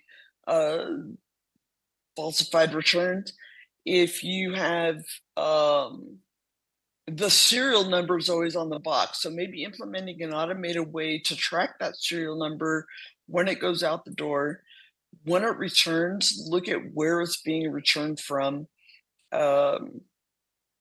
If you're using UPS, FedEx, I forget some of the other shipping companies, your account should automatically you should have an API that allows you to import the tracking number from those boxes that went out. You can import the geolocation, the address, and quickly just match it up with your internal system to make sure that the data aligns. You can pull in public records, the owner information of the property where something is being shipped. How closely does that match with the name of the recipient? We have a lot of models in place nowadays that can just quickly parse through thousands of emails and score how close they are. Similarity in spelling, maybe Robert and Bob, you're going to put those groupings together. Use topic modeling for refund requests. Does the wording come in the same? when they submit on Amazon, for example, where you're given the option to insert a comment with the return reason.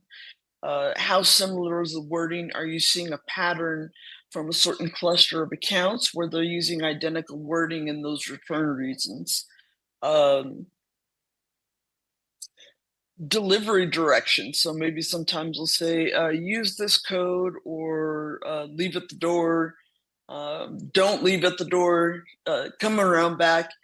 Look for those types of patterns and have some automated alerting in place to link, okay, this activity, this wording, these phrases are coming from this cluster of accounts. We're seeing device fingerprints. You know, people legitimately send each other, you know, I send family members items all the time online that I purchase. So look at the time of year, you know, family holidays where families do tend to be together. It's not going to be unusual to see multiple device fingerprints coming in from those locations. Maybe everybody's Black Friday shopping online together. So you're going to also want to take into account the temporal conditions, maybe create some variables for that. Look at the metrics between certain employees, certain warehouses, certain regions, have those stacked up against the other individuals within those regions, within those warehouses. Not necessarily related to, so if you have a hotline for reporting fraud, and the same goes for tips for the tragedies that we see online, you know, all too often we'll see a headline that, oh, the FBI was warned that this was going to happen. And so, you know, it's easy for us to sit at home in our smartphone jury bench and, you know, lash out that the FBI didn't do something sooner. But the reality is, sifting through thousands, sometimes hundreds of thousands of tips and identifying which of those is credible, it takes time. So use topic modeling. You know, the large language models that the development that's gone into large language models is so far advanced at this point that it's easy to combine topic modeling with the language coming in, set up flags, the specificity of details, using entity identification, you know, are specific names given, specific locations, create scoring for clusters of information that come in where it might be more credible because of the specific detail that's provided in the complaint or in a tip. And again, I know this is a lot to digest for the audience. If you have any additional questions or would like insight, maybe in how to handle your specific case situation, we're happy to provide that additional context or insight. But again, these are just some ideas for ways that retailers can address this issue.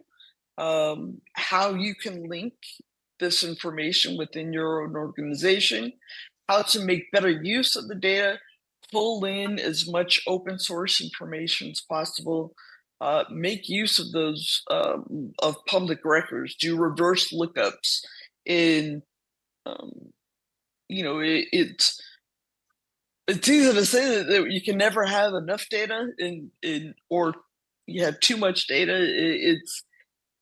You're going to have to learn through trial and error what reporting is relevant to your domain, and then be on the lookout for new modi operandi. And as you start shutting one fraud ring down, another emerges. It's going to be an ongoing effort. And you know, folks are clever. Every almost like it almost seems like every barrier that we put in place gives rise to an entrepreneurial opportunity on the fraudster side. You know, we require account verification, ID verification. well, you go online and you have countless services around the world, people offering to verify accounts for pennies on the dollar. So I'm trying to think of another example. You have account verification. They sell pre-bundled accounts, credentials, Stilo logs, and the list of clever tactics that they've put in place to work around our workarounds are endless. And again, until we get our policies to a place where this type of these types of crimes can be prosecuted quickly, and we get inter-jurisdictional cooperation,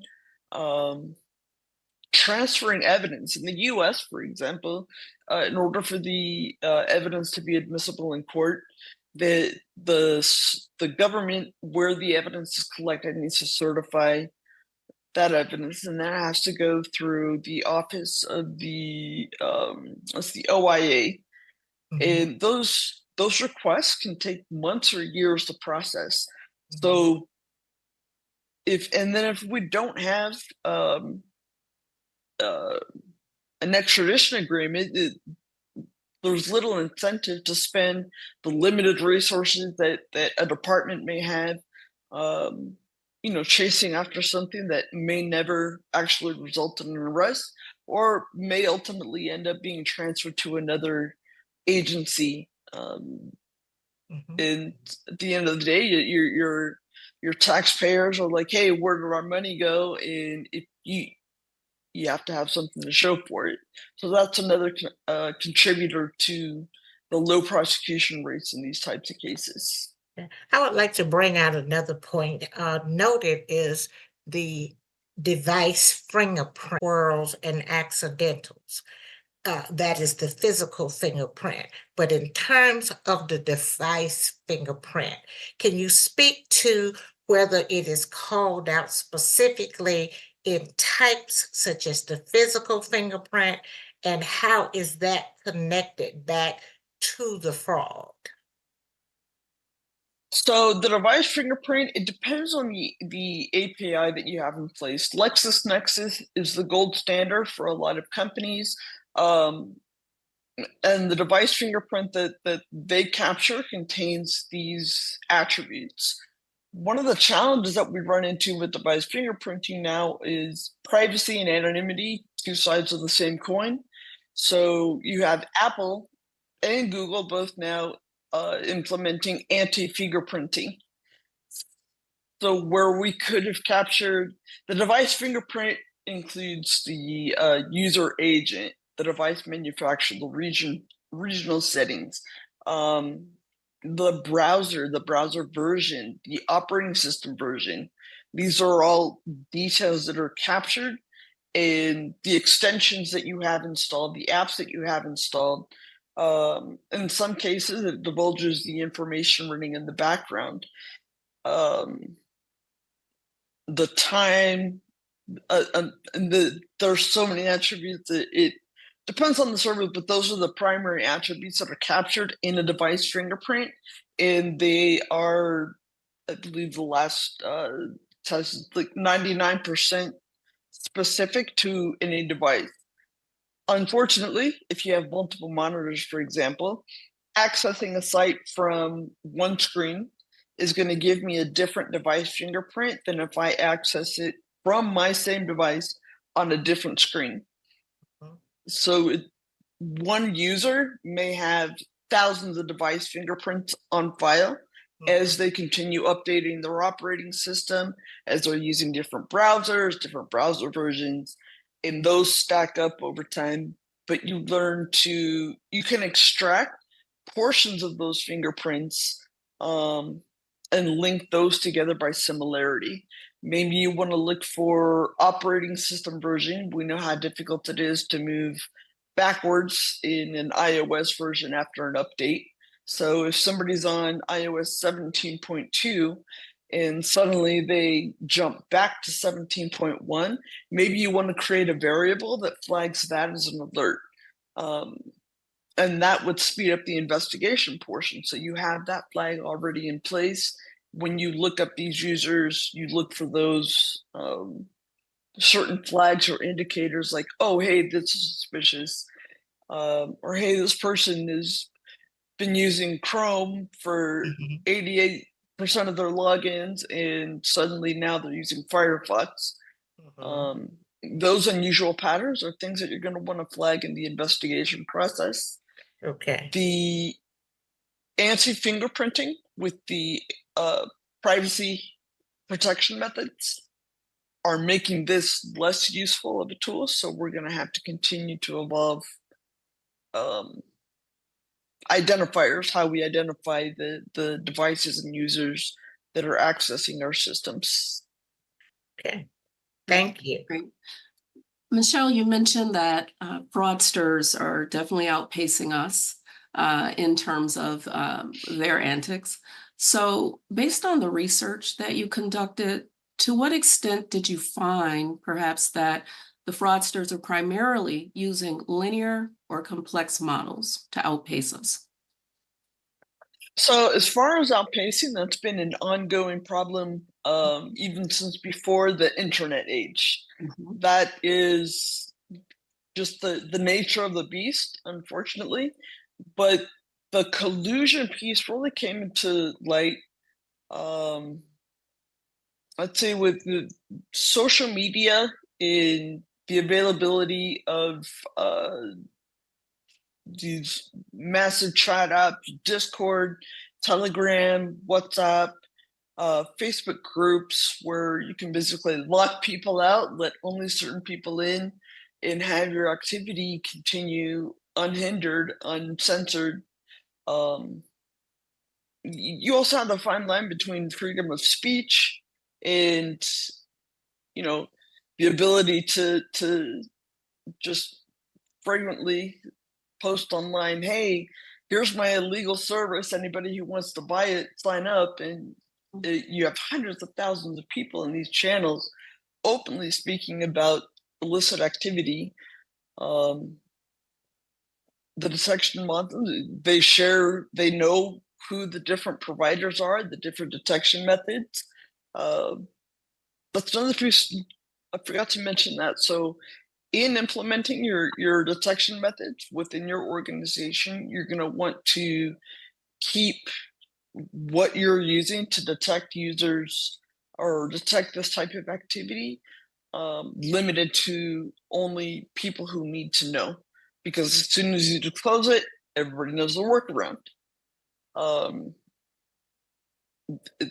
That's I'm not sure it totally addressed the question, but I think it's just an important piece to mention here. Yeah, thank you. Thank you. It sounded a bit more trending towards the linear models. Yeah, so as far as linear models, that is, you know, is this credit card stolen? Yay, nay? Yeah. That's perfect for machine learning, the classical machine learning, because it's gauging that transaction and it's classifying the risk to that transaction. But your risk from a $5 or $10 transaction is minimal compared to identifying 5,000 people who are working together. And you're gonna miss the forest for the trees, so to speak. Okay, thank you. Were there any questions that came in, perhaps online or in the room? Hi, we've had no questions come in at the moment, I'm afraid. Okay. All right. So I'll turn it over to you, Michelle, to close us out. All right. Well, again, we want to thank you for joining us today. Our contact information here on this slide. And I'm going to stop sharing my screen. Wonderful. Thank you very much. Thank you. Thank you. Thank you.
Hey, Calvin.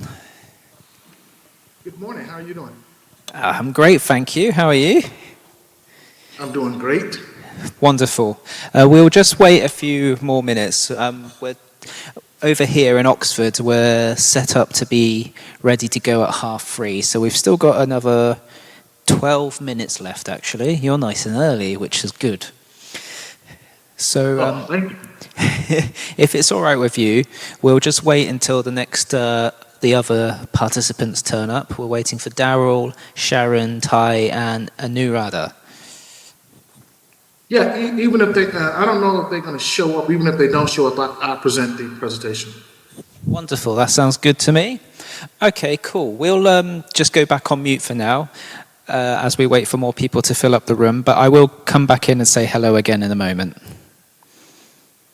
Okay, do you mind if I share my screen now? Yeah, go ahead. Feel free to test it and make sure it all works. That's no problem at all.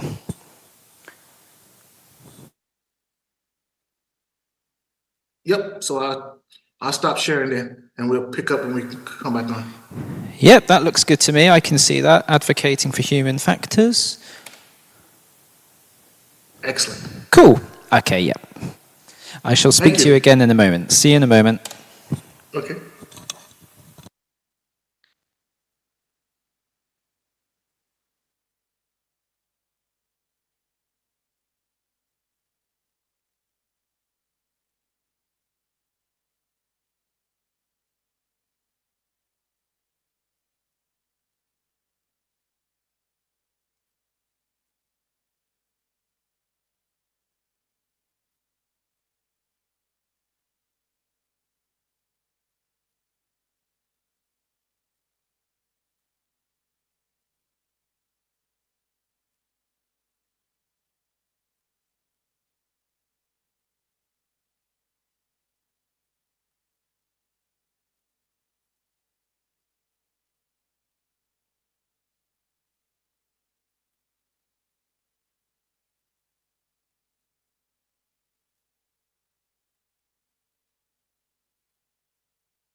you are in the world. Thank you for joining our session today. And as you can see from the title, this session is going to be about, we're going to talk about really bringing human factors engineering to the forefront in artificial intelligence.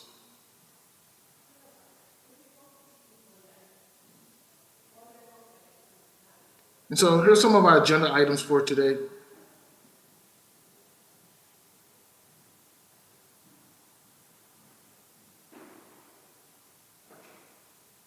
So for our agenda items, we're going to talk about some human factors engineering and AI, 3 things to remember about human factors engineering, the goals of human factors engineering, some of the historical evolution behind it, designing AI systems, the critical roles of human factors, some of the challenges, awareness, and we're going to get into some of the key areas, and we're going to talk about strategies for advocating for human-centric AI, and then we're going to go ahead and conclude, and then we'll open up for questions and answers from the floor. One thing I love doing in my presentations is starting all my presentations off with a famous quote, and this is a famous quote from a Stanford professor, and she said, "Artificial intelligence is not a substitute for human intelligence. It is a tool to amplify human creativity and ingenuity," and which is so true and very applicable to our presentation. And so when we talk about human factors, we can't turn on the TV today without some type of talk around artificial intelligence. And so, but the one thing we're not really talking about in artificial intelligence are some of the negative attributes or some of the negative consequences of artificial intelligence. And on this particular slide, what do you see here? You see just some things that the media was able to capture, like a Detroit man sues police for wrongful detection, arresting him based on facial recognition technology that failed. Or we talk about some of the massive failures of artificial intelligence today, or we talk about the top 8 AI adoption failures and how to avoid them. So even though AI has recently went through and grown upon us exponentially, there are still some issues with it. And this is why the topic that we're talking about today is so important, because while the technology itself is growing exponentially, the problem with one aspect of the problem with artificial intelligence is that we really having a hard time getting our hands wrapped around how do we make it focus on the user or the human element. And this is where human factors engineering and AI comes into play. Because while artificial intelligence is not a novel concept, it's been around since the 1950s, its recent ascendancy creates a lot of complexity addressing the human element. And so it's kind of like we all of a sudden have all these tools, all these new toys that's based around artificial intelligence. However, we're struggling to really understand what we're using when we use artificial intelligence. And so one of those things that we struggle with the most right now regarding the human interaction and role with artificial intelligence is where's our place? Because one of the things we have to look at is how are we going to leverage artificial intelligence? There are 3 and not more distinct ways we can leverage artificial intelligence. One of it is, it's a tool, which it will always be a tool, but it's a tool that we're able to manipulate. We're able to supervise, we're able to manage it to help us enhance our decision-making, to give us some sort of end product. Or artificial intelligence can be our co-worker. Yes, we're at the point now where we really have to start thinking about having a digital co-worker. And the other one is, in terms of automation, where artificial intelligence is doing everything for us, but we're managing that process. So what it's really doing is displacing the human in the decision-making process, in that decision-making loop, but it still is an area where we have to really focus on how do we integrate AI into our space. And so, and again, there could be many more combinations out there. I just gave you 3. So there's something to think about, especially the one when we're talking about artificial intelligence being a digital co-worker. So 3 things we need to remember about human factors engineering. 1, it is a discipline. 2, it's a profession. And 3, it is scientific. So throughout this presentation, I want you to always think about those 3 things, that human factors engineering is a discipline, it's a profession, and it's scientific. So some of you might be asking, exactly what is human factors engineering? And so the International Ergonomics Association said it's a scientific discipline with the understanding of interaction between the end users, people, elements, their systems, and the profession, how it applies to theory, to data, to principles, to optimize human well-being and human performance, which in turn help drive better behavior. And so this is what human factors really is. Some of you might say, well, I've never seen human factors. Well, think about the last time you boarded an airplane. You saw the principles of human factors at work. You saw how the stewardesses on the plane were doing their jobs. The pilots were in the cockpit getting the airplane ready for takeoff, and they were communicating with each other through audible sound. And so that's human factors principles. And so the question we have to ask ourselves today is, how do we bring artificial intelligence and human factors together? And so the other thing I want you to think about, by leveraging human factors engineering, we're going to enhance the design of our systems, our tools, our equipment, our processes, our procedures, and which is going to enable us to have more effective and better human performance. And the one thing that I want you all to also realize is that human factors engineering is applicable to just about any domain. So the question remains, it's kind of mysterious to me, and a question that I chase every day as a human factors engineer is, how did this discipline get left out of artificial intelligence?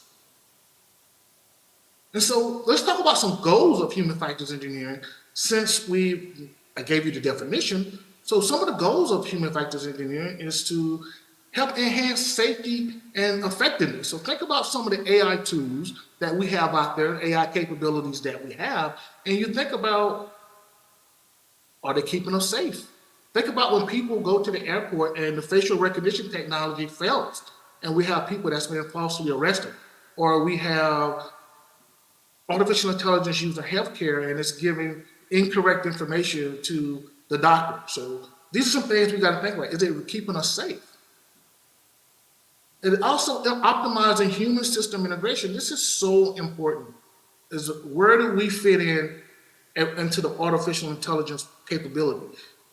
I want us to think about, let's leverage artificial intelligence as a tool, and we working with it, than us trying to change the scenario and we end up working for it. And then we'll talk about that in some slides coming up at the end. What's some of the dangers of doing it? So human factors also give us the ability to reduce, mitigate, and limit human errors. Human errors will always exist. It's a part of who we are. We make mistakes as people, and so that's not going to change. It enhances system availability. Why does it enhance system availability? It's about the design aspect. We are designing systems based on our own limitations and weaknesses. And it also increased system reliability, meaning that because we put the system under so much scrutiny, and we use what we call a forcing function in human factors, meaning we're trying to get the system to perform, to do certain things. Even if it's to do some things wrong in the testing phase, we wanted those systems to do things wrong so we can iron out the adversity of those wrongdoings, so we can increase the system reliability when we take it in production and go live with it. But one of the things we need to remember about human factors engineering as a whole is that it is widely acknowledged that it is woefully underutilized, especially when we're talking about investigating issues and developing some practical solutions. And this also, there's a list of unintended consequences around this because we're not leveraging human factors engineering. And this also includes the AI space. Those of you who are working in the tech and security space, you see this with cybersecurity. Same thing. We are struggling to understand the human dimension in cybersecurity, and we're seeing the same thing in AI now. And part of that is because it's woefully underutilized and not recognized by security and technology professionals. And so this is why it's so important for us to advocate for human factors engineering and artificial intelligence. It's because one area is the critical area investigation. we have to have a better understanding between the user and the AI system. So how do we integrate it? How do we leverage it? How do we understand it? And so this is very important because at the end of the day, systems should be built around people. That's the human-centric aspect, rather than people built around systems. It doesn't work. And we must also address the human artificial intelligence interplay. That is ensuring optimum user experience and system performance. I was very fortunate to catch a podcast yesterday, and it was the CTO from Deloitte. And one of the things he was talking about is with artificial intelligence going forward is that we have to pay attention to the user experience. And one way of paying attention to the user experience is by integrating user experience professionals into the artificial intelligence lifecycle development so that they can help us understand how do we capture the user experience from a human-centric perspective. And so that's very important. The other thing he talked about was the user interface. And so from a human factors engineering aspect, we have user experience professionals being integrated. We have user UI, user interface professionals and work happening. But the field of human factors engineering is a vast field. We need a lot more of those professionals integrated into the artificial intelligence lifecycle so we can keep the human-centric and build around human limitations and weaknesses. And so here's a laundry list of just some human factors concerns with AI. This could have went on for another 4 or 5 slides. So what I did, I just tried to pare it down to some of the more critical issues that we see with human factors concerns with AI. For instance, ethical considerations. Under ethical considerations, you could talk about some of the biases that we're seeing with the data and the algorithms in artificial intelligence. For instance, like we talked about earlier, the gentleman in Detroit who had the issue with the law because the facial recognition technology failed. User experience. Even though some companies and organizations are paying close attention to user experience, some are not. It's not that important. They feel it's better to produce the technology rather than design and the human experience aspect of it. The human-machine collaboration. This is something that's been done for many, many decades, but we struggle with it in AI. A couple more here, just trust and transparency we'll talk about. We also need to start talking about the psychological impact of AI, our cognitive workload with AI. How is that going to impact us cognitively? Where typically when we talk about our work environment, we might be more manually involved in our work environment, or we might have some type of semi-automation that we're leveraging. But now we're talking about bringing in artificial intelligence where it's going to do all the work for us. And so some people might feel like I'm being displaced, and you are. You've been displaced out of that process, but you are still a part of the decision-making loop. And we have to find a way to bring that to the forefront where we keep people involved in that decision-making loop, even though artificial intelligence is doing all the work. And so the other thing we got to talk about is the historical evolution of artificial intelligence. It's been around for more than 6 decades. And it came about through sciences and theories and mathematical logic and statistics and computational neurobiology and computer science. That's a lot, but it came together over 6 decades ago. And now we're at a point now where we're producing at a very low scale right now, generative AI with the primary objective of replicating human cognitive abilities. In other words, we're creating systems that think like humans. And so this slide here, I know it's a busy slide. I just want to point something out real quick and we'll move on.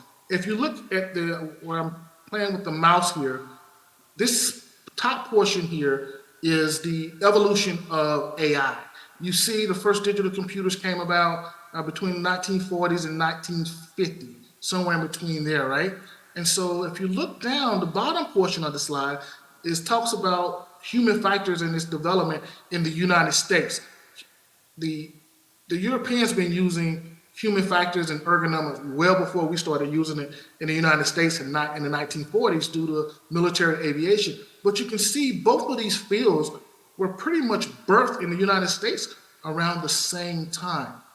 What's concerning, though, is that they went on their path of materialization and maturation. The problem is that they haven't really crossed. We're now just talking about crossing the crossroads between artificial intelligence and human factors engineering.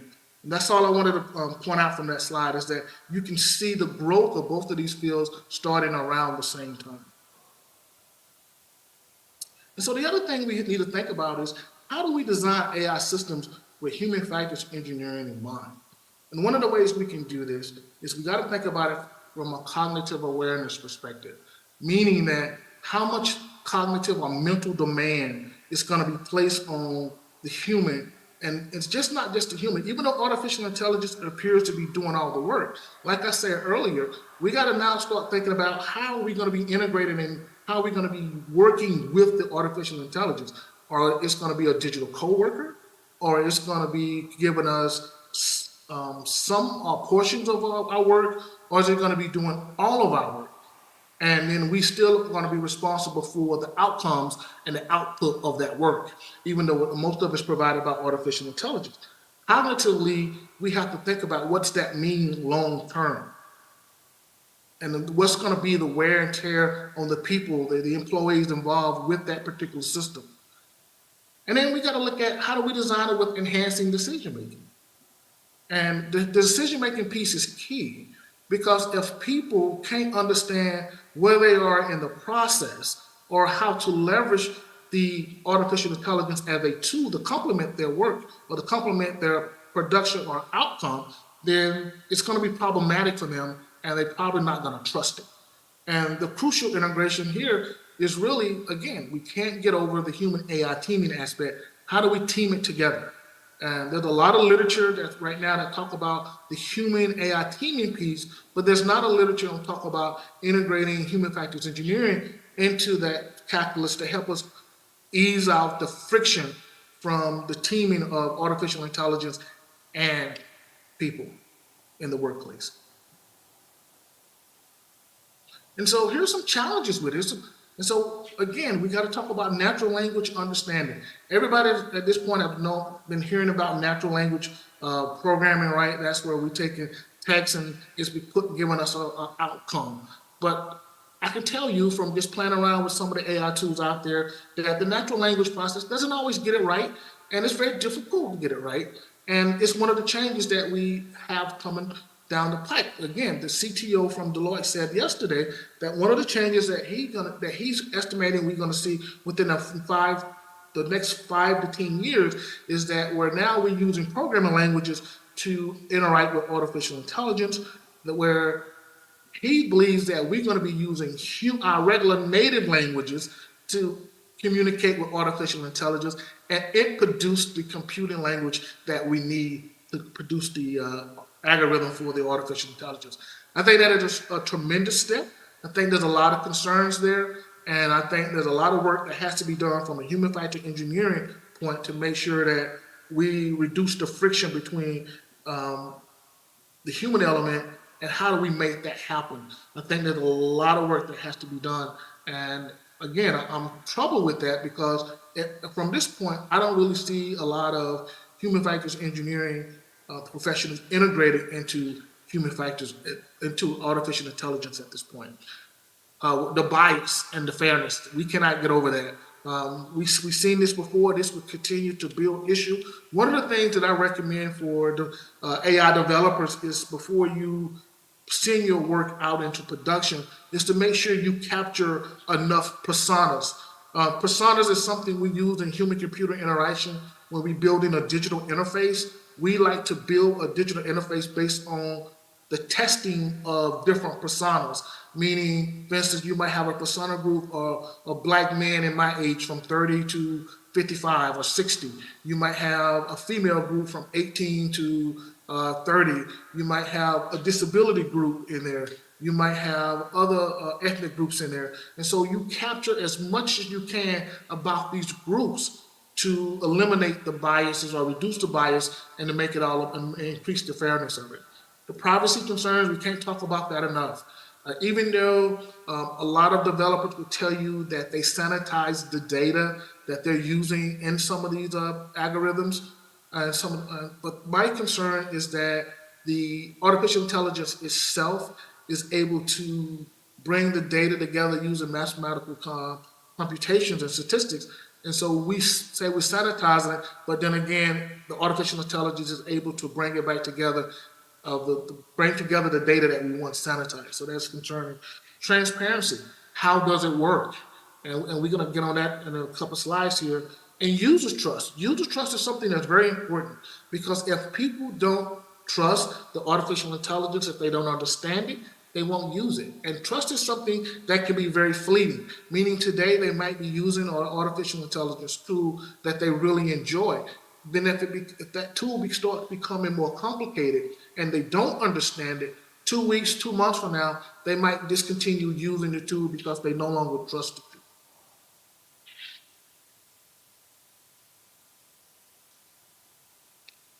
The other one is ethical, ethical dilemmas. We can't talk about this one enough because we have,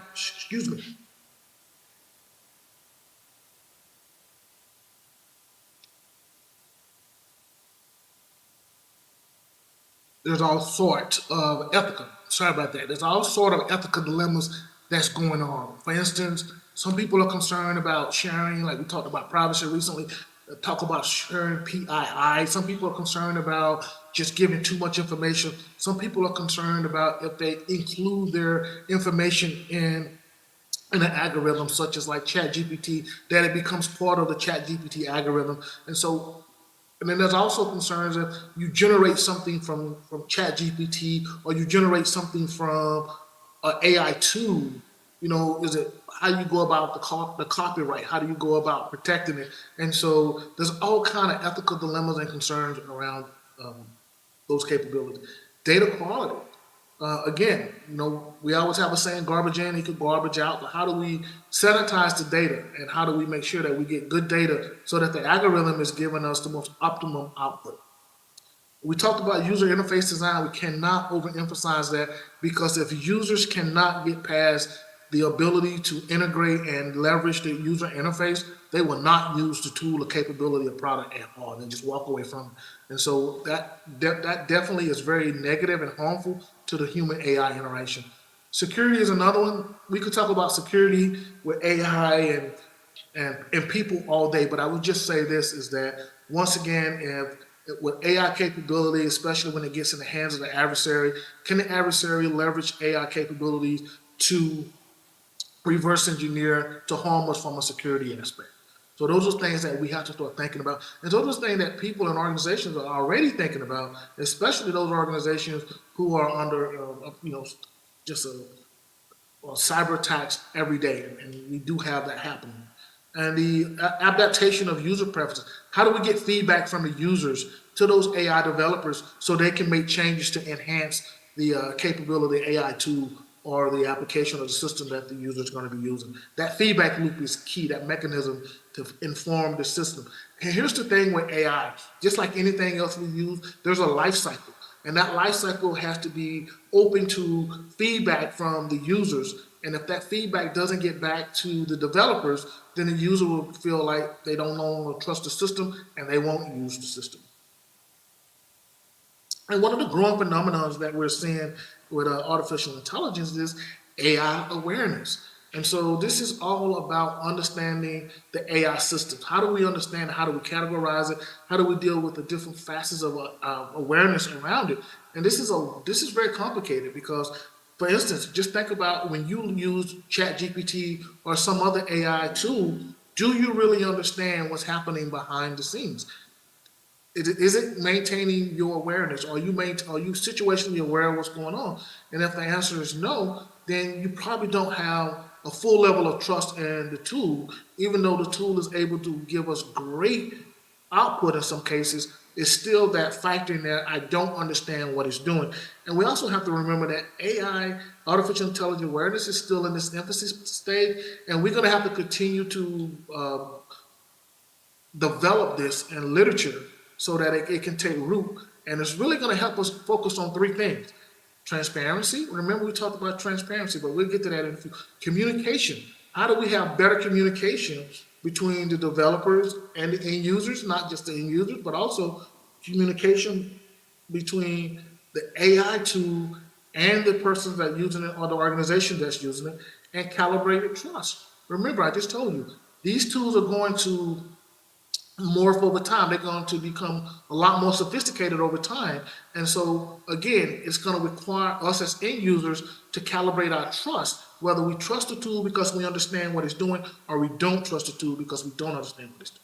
But when we talk about transparency, it's really getting into understanding the black box of the system. And what those black boxes of the system is, that's the algorithm and the data it's using in the algorithm to make a decision. Do we understand the decision-making process? And is the system telling us its decision-making, how it arrived to that final output? If we can have transparency to understand that, that will help us understand the artificial intelligence. And so, again, how do we go about bringing about this transparency, helping the artificial intelligence help us understand how its decision-making? Because at the end of the day, a lot of people are going to be looking to depend on artificial intelligence to gain a competitive advantage because it's there. It's a tool now. It's out there, and it's not like we can put it back in the box. We can't. It's out there. And so companies are saying, how do I leverage AI to be competitively advantaged? And the other thing we talked about safety, accountability, and explainability, which we'll get to here in a few minutes. And so there's this other phenomenon that's happening with AI. It's called anthropomorphism. And I first learned about this in my academic writing. I remember one time I submitted a paper and I had a professor told me that he said, you know, you are violating anthropomorphism right now. And I had to go look that up. And that was years ago. And what it is just basically when you give human-like traits and characteristics to non-human things. And so when we look at anthropomorphism, there's 4 degrees of AI anthropomorphism. And so there's one called courtesy, being polite to the AI. And then the other one is reinforcement, giving praise to the AI, and role playing with the AI. And the other one is building companionship. Now this is where it can really turn to the dark side. This is where cyber psychologists come in and say, okay, we need to understand how people are interacting with digital technologies on an online environment and so on, because now we begin to see people have real life conversation and relationships with artificial intelligence. And so this is a concern that we must understand, and how do we help end users understand that, you know, giving human-like characteristics to AI is good and it's bad. It's a double-edged sword. It's a double-edged sword in the fact that the good, it can be potentially a digital coworker, or it could be a tool that help us have higher productions and output. But the negative aspects of it is when people go too far with it and they start to develop companionships and other things with artificial intelligence. And so how do we get that under control? And this is where I think human factors engineering can come in and help build some boundaries and help put out some communications and understanding that at the end of the day, artificial intelligence is still a tool. And then you hear me talk about this several times, and now we're going to get into it. Explainability and AI systems. We really have to understand the system. And for me as an end user to understand how and what I'm using, I need to understand it beyond the technical aspects of it. Like, again, I pretty much understand that ChatGPT is using data, it's running an algorithm, and then through that algorithm, I ask it a question, I do some prompt engineering, and it gives me a response. I still need more transparency on it because I want to see the decision-making process behind it, or how it derived at its outcome. And so the explainability in AI system is key, because if the system cannot explain how it reached its decision or its output, then again, the trust is going to be less. people are not going to be trusting of these systems because they don't really understand it. And so this is a real challenge for us as human factors engineers, because now we have to figure out how do we help systems design an explainability aspect. And that explainability aspect has to be across all the different personas, all the different user groups out there, and including my 70-plus-year-old parents, right?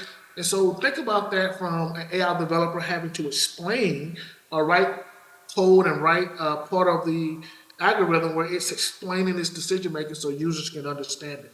And so that's going to be a real difficult challenge, but it's not a challenge that should be beyond us. We should be working to do that anyway, because now with us moving into more advanced generative AI, people are going to have more concerns. And yes, even in healthcare, doctors are also asking for explainability in AI systems, because now they want to show the patients how artificial intelligence reaches decisions, and which the doctor is going to most likely leverage in helping inform the patients of a diagnosis of something. And so ensuring safety in AI, this is very important when we talk about safety. You know, a lot of us, think about self-driving cars, and from this perspective, think about some of the transport carriers on the highway, and that's going to be driven by AI.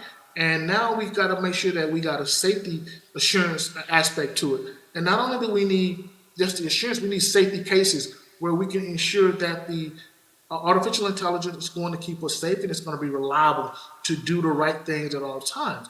I was reading something recently about self-driving cars, and most of us already know there's an issue with self-driving cars, especially making left turns. And so I find that very fascinating that researchers and scientists are still trying to determine what causes vehicles to have problems when they make left turns. Now, and I also was able to talk to a coworker of mine who was able to travel out to San Francisco a couple months ago and participate in the self-driving car experiment. And the cars were kind of like, imagine Uber-like, but it wasn't Uber, where you get in a car and there's no driver. And he was able to participate in that experimentation, and he was very comfortable with it. The feedback he got was the car performed amazingly well, and the car did a lot better than what I thought it was going to do, because there was no emotion involved in it. So the car was just able to do exactly what it was programmed to provide a service to the rider. And so that's why safety is so important in this aspect. The other thing we have to admit is that we're going to make errors. The artificial intelligence is going to make errors. Can you imagine a self-driving car in rush hour traffic in Los Angeles or LA? Dallas or Atlanta or Chicago or one of the other major metropolitan cities around the world? That can be very problematic, especially during rush hour. So this also be frustrating, but again, that is something that we're going to have to work through and learn to accept that AI is going to make errors. And because it makes errors, we're going to have to find a way to reduce the amount of errors it's making. And we're going to have to also reduce the amount of errors that we're making by implementing it into the process, so that in case the AI is kind of like a digital co-worker, or we're controlling the AI completely, right? And then how do we integrate safety into human factors engineering? This is a natural fit. One of the goals of human factors engineering is to enhance safety, to focus on safety. And so we've seen this when you look at some of the other domains that leverage human factors engineering. Remember, human factors engineering was born out of military aviation, so the aviation industry in the United States and around the world, very, very good at implementing human factors in all of aviation. So it really could be done. And so we just got to find a way to make it applicable to artificial intelligence so that we can we get to a high level of safety with not so many mistakes and not so many adverse events happening.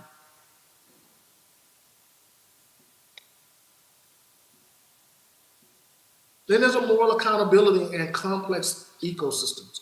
So imagine you working for a large bank or you working for a very large organization, and just imagining your cybersecurity ecosystem. Your cybersecurity ecosystem is massive. And so now we're talking about integrating artificial intelligence into that system.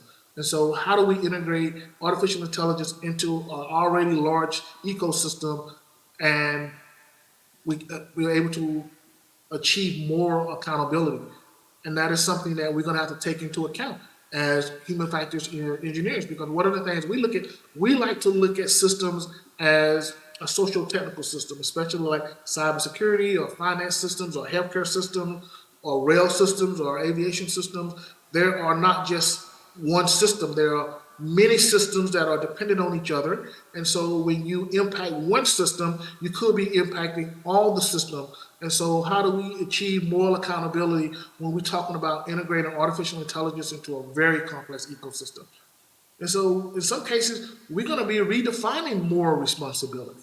Again, because we don't know to what degree we're going to be dependent upon artificial intelligence, but we just know that artificial intelligence is going to be a part of the work environment. So how do we redefine it, in terms of creating legislations and creating regulations and laws to help us redefine moral responsibility?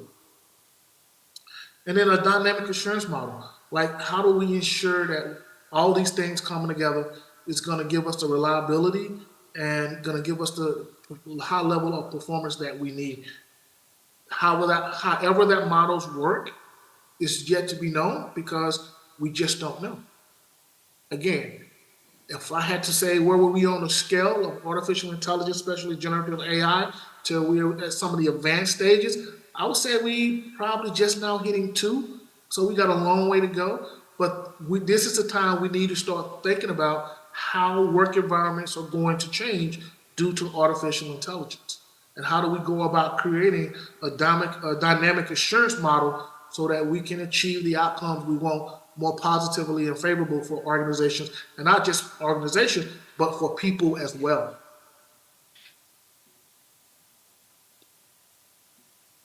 The other thing is human performance degradation. We've seen this before, and we've seen this a lot. We just haven't seen it. I talked about it from the AI perspective. I remember when I wrote my first dissertation in November 2013, I was the happiest man on earth because the Federal Aviation Administration put out a report that pertained directly to my dissertation that talked about pilots leveraging automation, commercial pilots leveraging automation saw a decline in basic airmanship skill, meaning flying the aircraft. And so it fit hand in hand with my dissertation. And so I was very happy. But I say that to say this: when we leverage automation, we have to offset the degradation in our skill sets.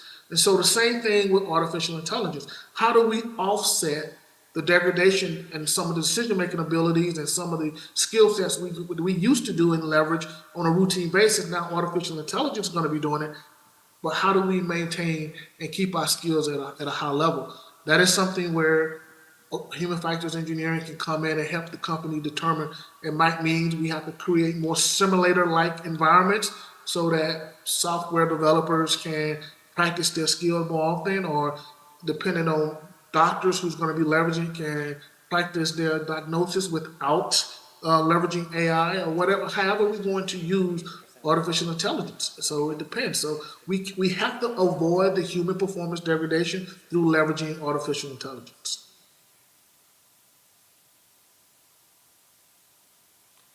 And so in concluding here, how do we get to a point so we can have human factors engineering and AI? There's some strategies, some things I put together. Believe me, this list could have been 25 initiatives or more. I just kind of came up with 8 here that's very common in the literature. One of the things we need policies directing human-centeredness and human factors engineering and AI. Companies are not going to just volunteer invest and hire human factors engineers unless in some cases they're directed to do so. Why? Because there's a cost aspect. And the other reason is because, like we saw on one of the slides earlier, human factors engineering is woefully underutilized in some spaces, and artificial intelligence is one of them. We need to integrate human factors and psychology-based professionals in the AI development lifecycle. How do we do that? Again, I just alluded to that. We need to hire more people and integrate these people into the life cycle. These people are bringing expertise, a skill set around the human element. How do we enhance things for the users? And we need to make sure that we are leveraging their capabilities. Human-centered, we need to implement human-centered and user-centered design. We say that a lot, you see, and I'm sure everybody has heard that, and they're like, what does that mean? It really means is focusing on the requirements of the end user, the people that's going to be at the center of that you're building the capability, the AI tools for, and how they're going to be leveraging. Looking at the problem from their lens and making sure that we account for human weaknesses and limitations. Usability testing, we need to test, and retest. And the reason we need to do that is because, again, these AI tools are going to morph, they're going to advance. And so if you stop the usability testing, then you reduce the chances of having those improvements or those issues raised because you're no longer doing the usability testing. We need to be intentional about, and we need to have continuous and be intentional about explainability and transparency. That's a given. We also need to develop and teach courses on human factors engineering and AI at the collegiate level. There's not enough of these courses being taught. And I know some people say, well, we teach human-computer interaction. I get it, but human-computer interaction teaches a very scaled-down version in human factors. It doesn't teach the full scope of human factors engineering, and that's what we need to teach. Leverage end users advocacy groups, meaning let end users advocate for the things that they're going to be needing in cybersecurity, in artificial intelligence, and develop and implement a human factors council in AI. Develop a group of workers and include executives and leadership in there so they have some teeth so that they can advocate for human factors issues in artificial intelligence at your organization. And in concluding here, just some points I'd like to reinforce is that human factors engineering is scientific, it's a discipline, and it's a profession. Human factors engineering reinforces safety, performance, and behavior. AI is a tool that complements us. You got to focus on trust and explainability, and we have to ensure moral accountability. When things go wrong, we got people step up, take ownership, and mitigate the wrong so that we can get back to having the system operating at a high level, very ethically and operationally. And with that, I'd like to open it up for questions.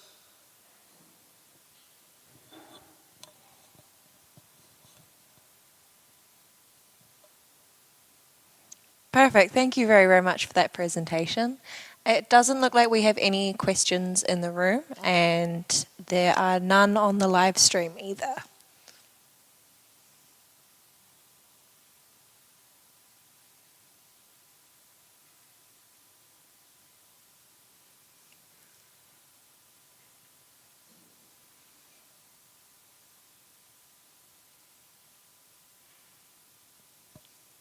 Well, I have a few minutes in case you want to wait. I'll wait online a few minutes in case somebody want to ask a question. Perfect. Thank you. It looks like we are all good here. No one has any questions.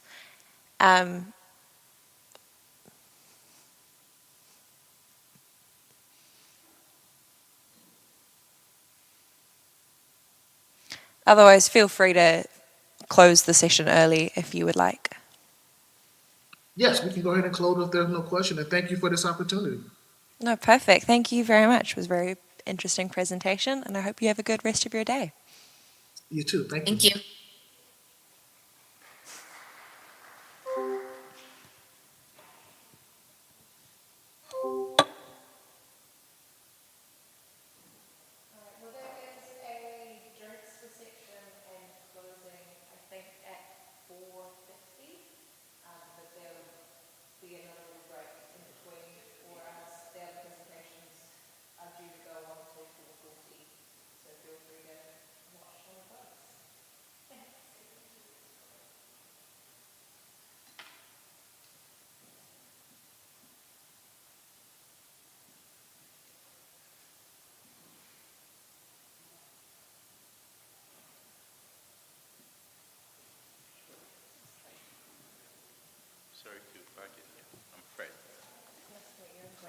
Nice to meet you. So I was one of the presenters in room 4.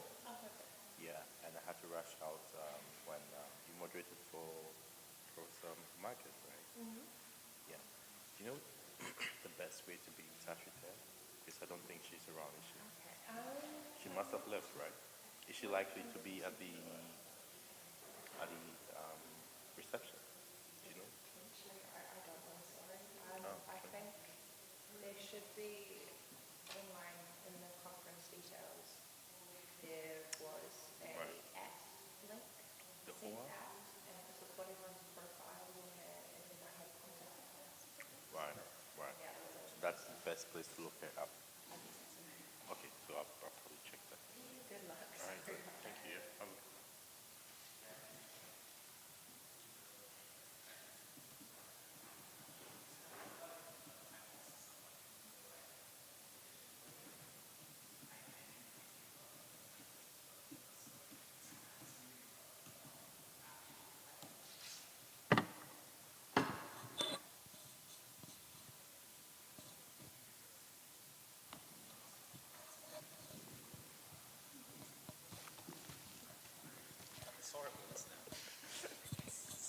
Sorry.